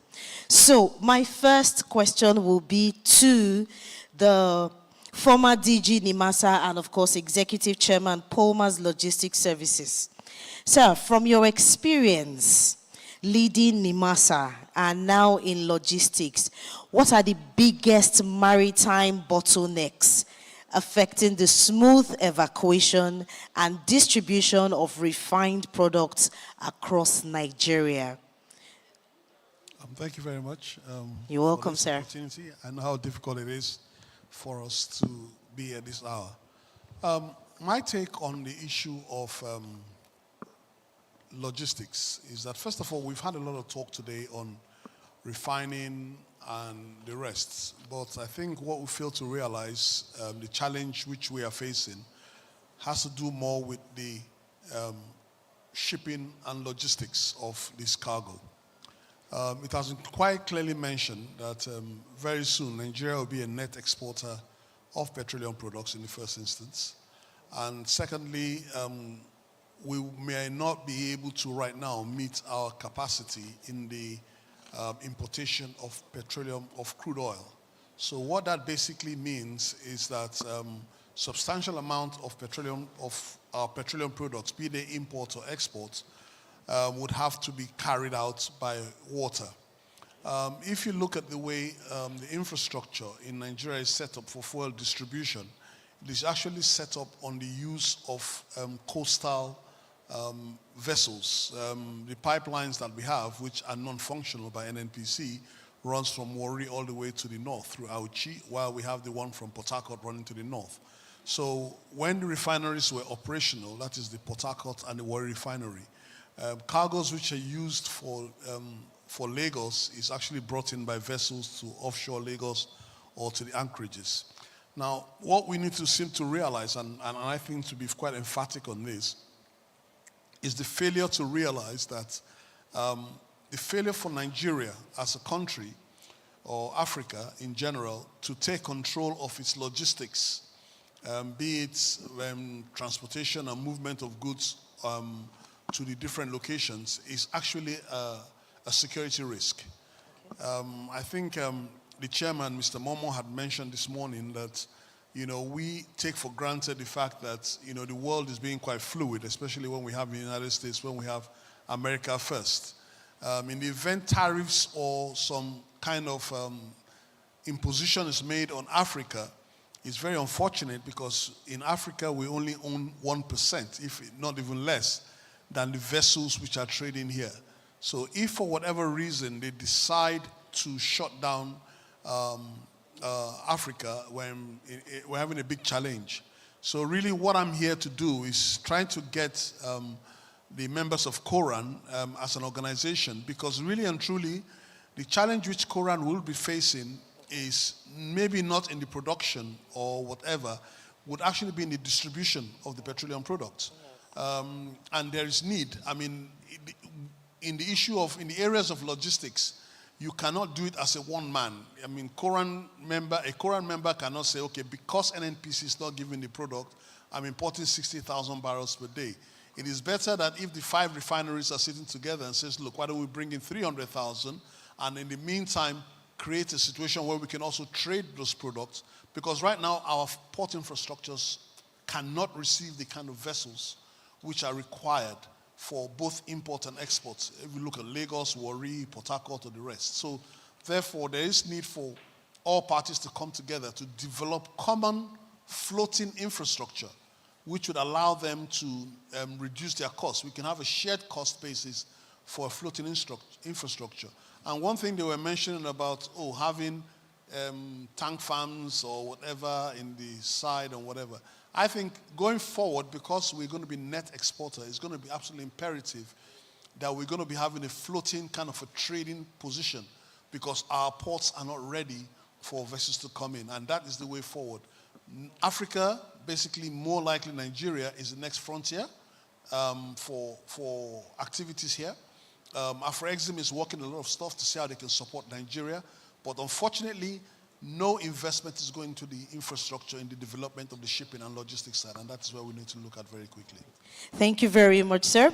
If I hear you, you're saying some of the bottlenecks or some of the challenges we're facing at the moment, security risks, being chief of the bottlenecks, inefficient ports, and lack of floating infrastructure, and that we would need a collaborative effort to put all of these things in place or to correct some of these challenges so that there can be efficient distribution of petroleum products.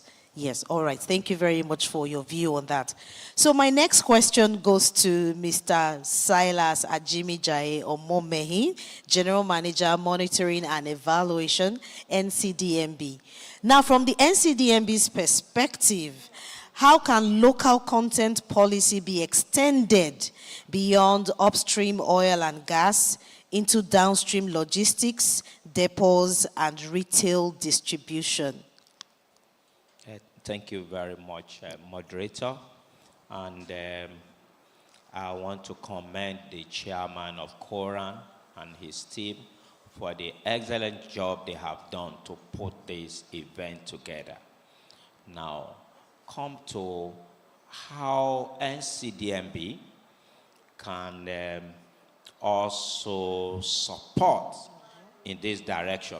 I want us to know that, for instance, in the upstream sector of our industry, we have perfected various measures to enhance capacity development in the sector, to support equipment procurement, to support development of businesses in that sector. And it is the same approach we are bringing to this sector. For instance, we have done some studies to identify where gap exists in terms of capacity and infrastructure in the system. For instance, to have local manufacturing of tanks, pumps, and loading systems, training and certification in maritime operations and logistics, vessel chartering for refined product movement, and to deepen the participation of Nigeria in the manufacturing and assembly of the equipment that is used in that sector.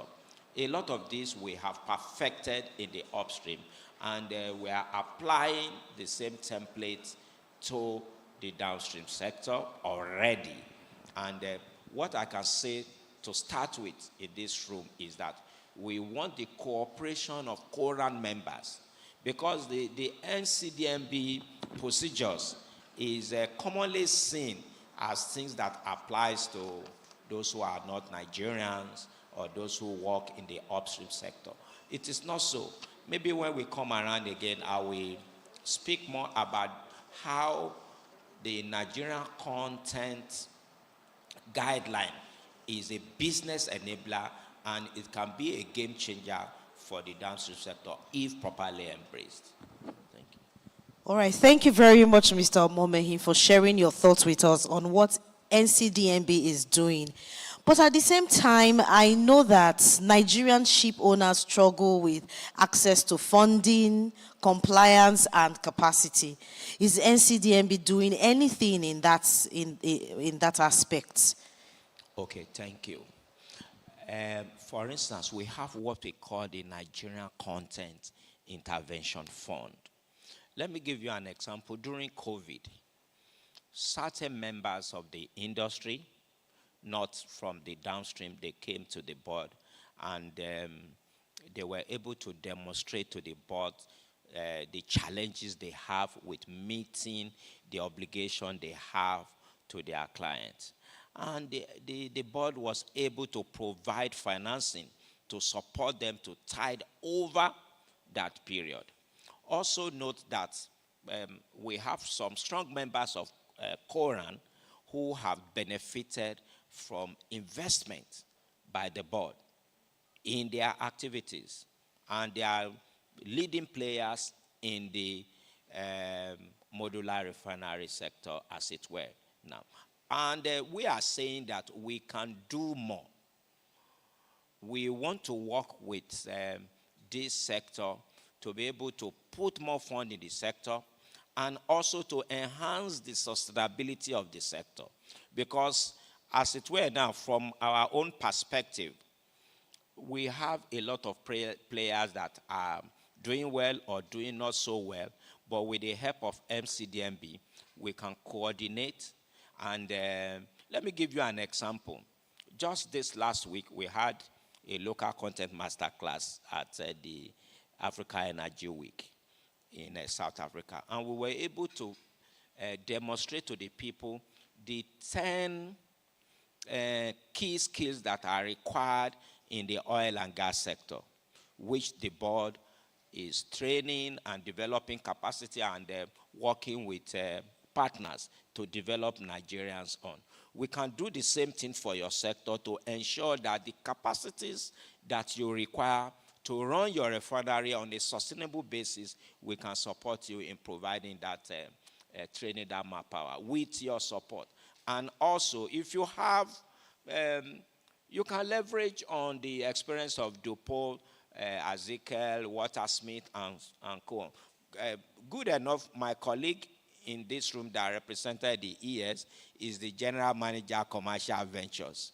You can get hold of him after this time. He will let you know that we are willing to work with our people in the downstream sector, even if whether in partnership, capacity building, or investment in your business to ensure success.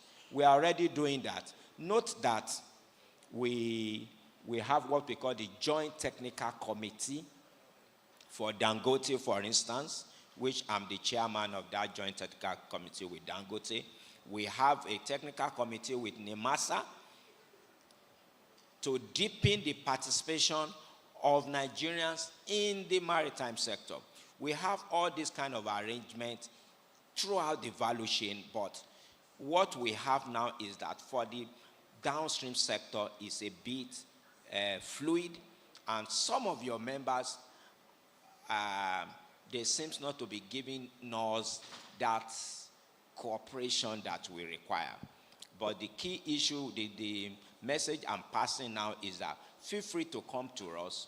We have a lot of things to offer if what you are bringing to us is properly packaged, the way we want, and how it will attract the right support. All right. Thank you very much, Mr. Omomehi, because I know that Mr. Omashe will have something to say now. So at this point, how can indigenous shipping and logistics companies be better integrated into the downstream petroleum distribution? Like how do you think that you can work with them to create this synergy? Yes, this question is for you, sir. Yes. So how can indigenous shipping and logistics companies be better integrated into downstream petroleum distribution? And then what policy levers do you think need to be put in place? Well, personally, I think that there's enough within policies to, in line with the Cabotage Act and all the other laws which are in place to do that. I now feel where we are now with, especially with the downstream sector, most especially the refiners, it's more of a private sector driven thing we are looking at now. Because really and truly, it's a question of, because the world is now a global village, and it's a question of pricing. And the truth be said, government has really not been very supportive in the provision of the required infrastructure. And because I don't believe they see shipping as something important because it's a trade which you don't see because not everybody sees a ship passing. But unfortunately, what you don't realize is that every cost component of everything you do has an element of freight in it, whether it is air or sea, but there must be something in it. And what we are trying to I believe what needs to happen with the likes of Coran, and that is where Coran needs to play a major role, is Coran needs to pull together its members.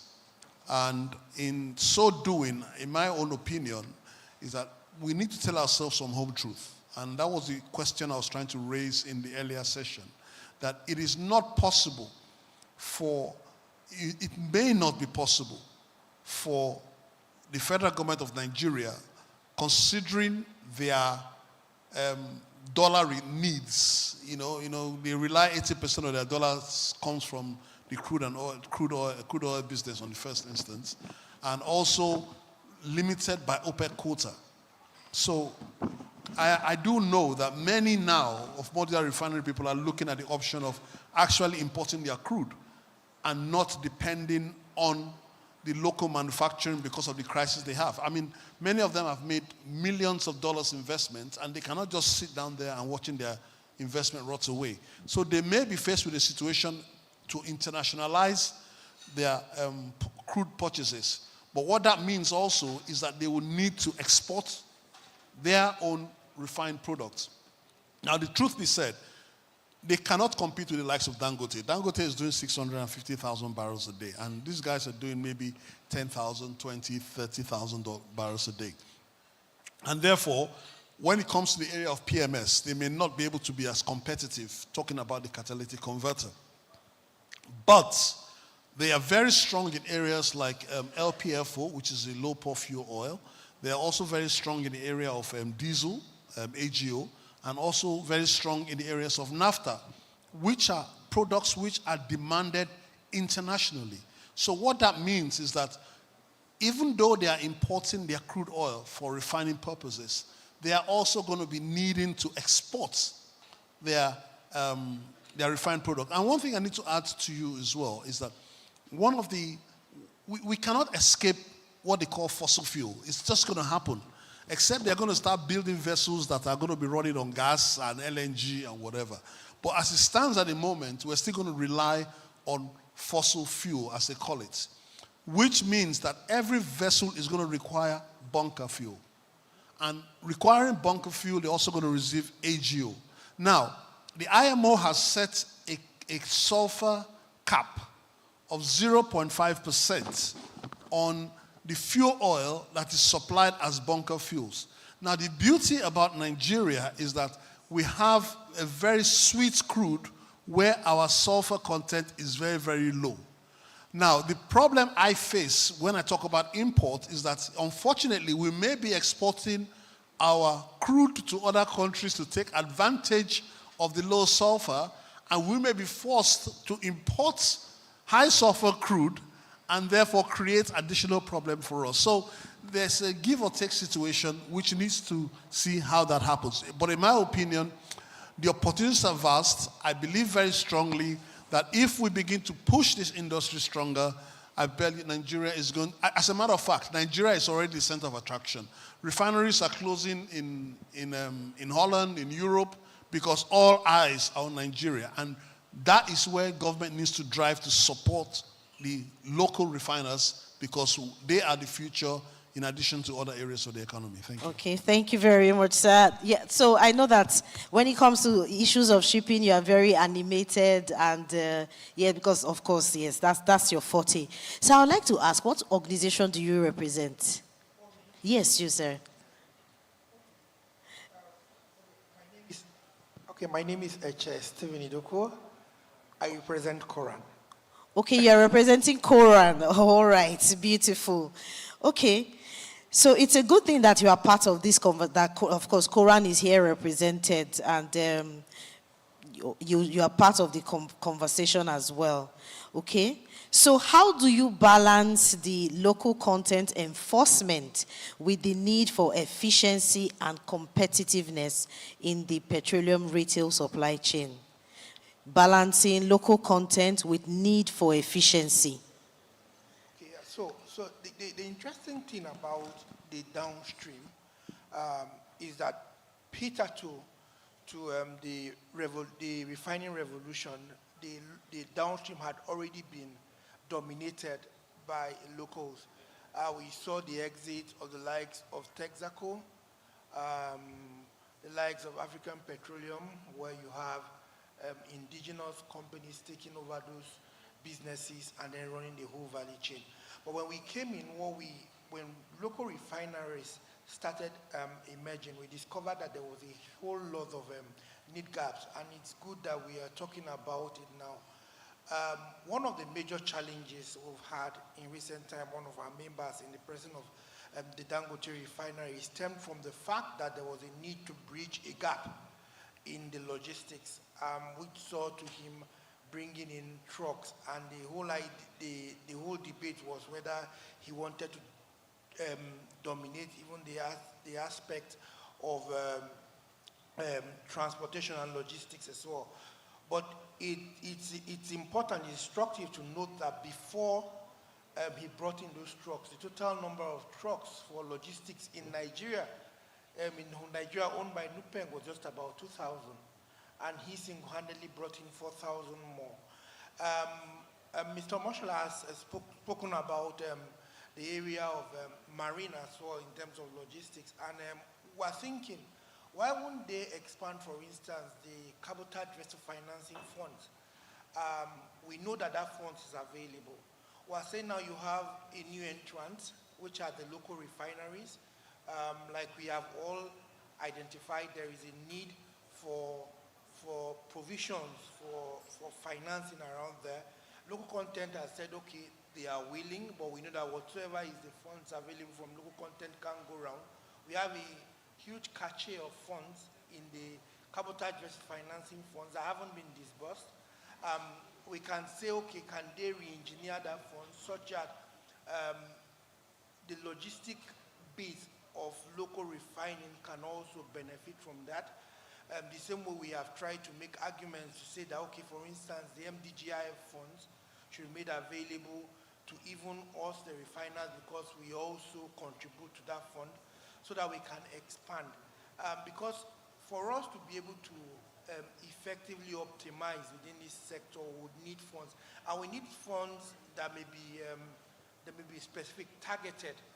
Apart from the general, so we'll talk about funding, they will say, okay, maybe funding to fund different aspects. But we can say, for instance, the OSBLs for refineries and the logistics, can they be tailor-made funds available from these pockets of intervention funds that can come to us in a way to help in driving some of these needs or some of these gaps, plugging some of these gaps that you have identified? All right, so from Coran's perspective now, what are the key barriers? Are they infrastructural, regulatory, or informational, basically? What is basically limiting the effective coordination between the local refiners, maritime operators, and depot owners? And how can we address these challenges? Okay, interesting. So, yes. Between us and the depot owners, our major challenge is actually lack of communication. There is a transition from a regime of product importation to a regime of domestic refining. Now, so there is a shift, more or less, in the business models. And rather than embrace this shift, I think there are some people in a segment that sees this as a way of like edging them out of business. But like that's been established right from the beginning here in the series of conversations we've had, that we can collaborate.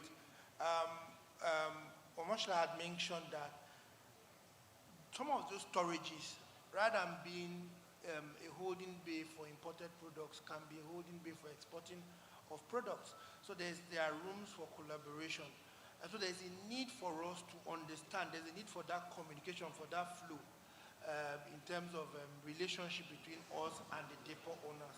And then in terms of infrastructure, before now, I was having a conversation with Austin Avuro while he was here, And he said that what he thinks was that he didn't think that the Nigerian government was ready for the revolution that hit it in terms of the domestic refining. Everybody wanted Nigeria to become a refining nation, but weren't prepared for it. So it's like the refining revolution took us by storm. And that's why you're seeing the gap in infrastructure. We don't have pipelines, we don't have enough logistic paraphernalia to move products, which is why we're having this conversation. But there's a need to ramp up in infrastructure, and there's also a need to bridge the communication gap between us and the depot and tank farm owners. So we've identified the need for communication. Now, I'm going to ask you a very pointed question. What communication and stakeholder engagement strategy is Coran implementing at this time to build public and investor confidence in emerging modular refining sector? So this is me putting you on the spot, yes. But I mean, and I'll gladly answer it. This is the second, we are a very young association, and already we have our second annual summit. We had our first summit just 2 years into our existence, and we're having yet another one. We have had series of online engagement. Interestingly, you saw Meman was here. We have been discussing with major marketers in terms of how we can collaborate. We've been discussing with organizations like OPTS. And we have severally extended olive branches to DAPMAN as an association. In fact, DAPMAN was supposed to be a part of this conversation. Some members of DAPMAN were around, but I don't think they as a body were here, and we're using this as an opportunity to also still invite them again to discuss with us.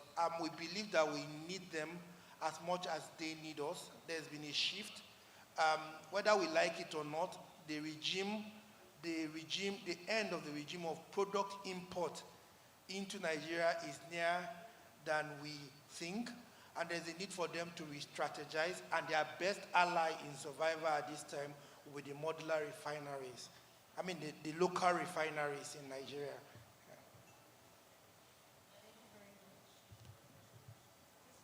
Much, sir. Thank you so much. So my next question goes to Mr. Omashe. In your view, what models, PPPs, regional hubs, coastal shipping, what models can reduce costs and delays in product movement from refineries to depots and retail stations? Well, if I'm asked to speak truth to power, the truth of the matter is that I know everybody keeps talking about the Dangote 4,000 trucks he's bringing in. I personally, I do not know what strategy led to that kind of decision, because already I think I saw yesterday in one of the Lekki platform, they've already started complaining of the trucks that are actually moving from the Dangote refinery, and already they are causing, apart from the Dangote refinery, we're getting the containers now. So if you go to the Lekki axis, and they've just started their activities, it's beginning to build up. Secondly, they are also going to be loading, I mean, I was speaking to their EVP some time ago, and they are loading, he says we can load 2,900 trucks a day, okay?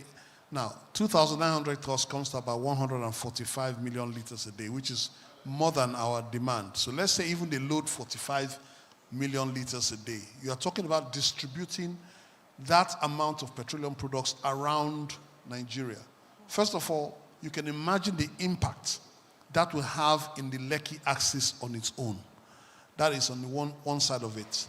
And that in itself, personally, is an issue. So that is why the issue between DAPMAN and Dangote has to be resolved ASAP in the first instance, because I do not see, and I keep expressing my opinion, how you can take away three groups out of the supply chain, out of the market. You are taking the truckers, you're taking the depot owners, and then you are taking the marketers out of business, and then there's only one person remaining. I find that to be very difficult. I believe that there's a traditional way which we have been doing our fuel distribution in Nigeria, which basically has to do a lot more with coastal vessel movement, where the products can be picked up at the SPM of Dangote, and then basically taken to likes of Calabar, Port Harcourt, Warri, and the rest. Now, coming back to the likes of Coran, I also am of the opinion that Coran should work in collaboration with certain depot owners to develop specific export terminal, which will be, to convert most of these depot owners have what you call tank farms that receives PMS and diesel. But for you to do an LPFO, which is a heavier fuel, you need heating coils, you need stronger pumps and everything else. And I feel Coran as a body should be discussing on, okay, guys, let us work with this guy to make this investment in a terminal, and that terminal will be used specifically for the export of our petroleum products. What that does, it also helps the shipping, the vessels as well. The vessels that are coming to pick up those products know they have a line of supply. So with that, you can now negotiate. So rather than the day, let's say OPAC wants to lift 10,000 tons, he goes and lifts 10,000 tons and goes out. But another day, what do you call them? Edo Refinery might come in. So what that does is that OPAC is not specifically holding on to one vessel for whenever his production comes in. So that the vessel then can, on the basis of that, you as Coran can now have maybe as a voyage charter or a time charter on those vessels, which will allow you to reduce the kind of freight which you charge. You know the likes of NAFTA. NAFTA is almost like PMS in any case. So that can also be done. But remember, one thing I found out a few months ago is that NMDPRA has no intention of giving export processing license to different people. So they need to come in and sit down and work together and says, guys, let us create an environment. Now, one thing also I need to also mention as well is the challenges which some of them in the landlocked area might have, especially the likes of OPAC and some others, whereby they would have to transport their product to the tank farm by road. I don't know what is the situation around where they are, how close they are to any river there, or whatever the case may be. But the challenge will also be that the trucking costs could be actually an off-putting thing for them. But we need to also look at that. And I just believe that Coran as a body should also sit down and say, okay, let's not talk about competition now. Let's sit down as a body and let's see how we can work together to create a logistics hub. Let's just be very sincere. And of course, a logistics hub. I know that people are listening and taking notes, and that all of the deliberations and discussions that we have here today will be implemented, hopefully. So I'm optimistic about that. All right. So moving on to Mr. Omomehim, you mentioned the Nigerian Content Intervention Fund. And if I heard you correctly, it was something that you did around the time of COVID-19. Aside that, are there any other specific capacity building or financing frameworks that NCDMB has implemented or is planning to implement, to support indigenous players in maritime logistics and fuel retail? Thank you very much, moderator.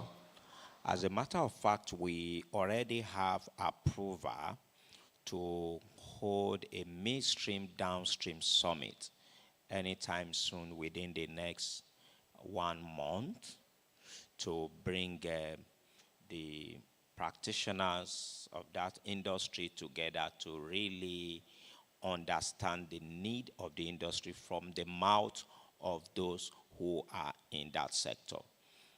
For instance, the exposition, I will call it an exposition by former NIMASA DG about how we can collaborate, to make the sector more efficient. It's a master class in its own, and those are the kind of discussions we want to bring into the room to see how we can collaborate. a lot of this we have done in the upstream sector.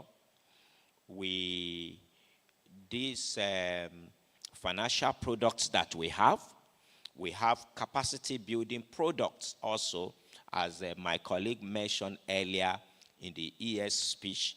There's a way we have categorized the various type of capacity building initiatives that we carry out in the board, which is not only for the upstream sector, but it's also for the midstream and the downstream. By the time we have that midstream downstream summit, we'll be able to listen to you. You tell us exactly what you want. Like the example I gave is just one of the many interventions that we have. The NCIF predate COVID.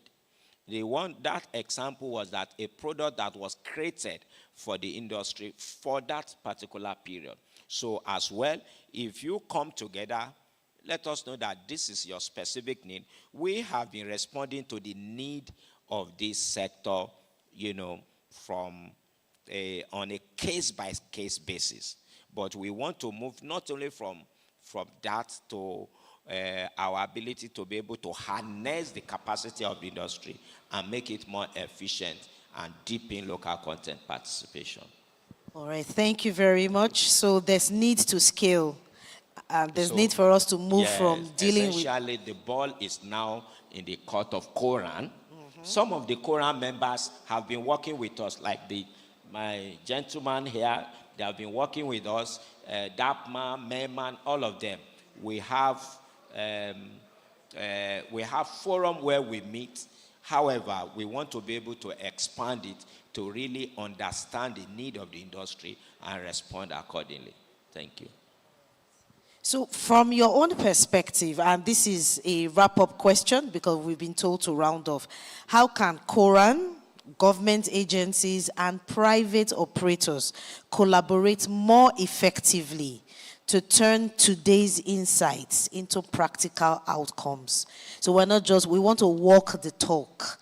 So we're looking for how Coran, government agencies, and private operators can collaborate more effectively to turn the insights that we have shared here into practical outcomes that we can run with, say, from next month.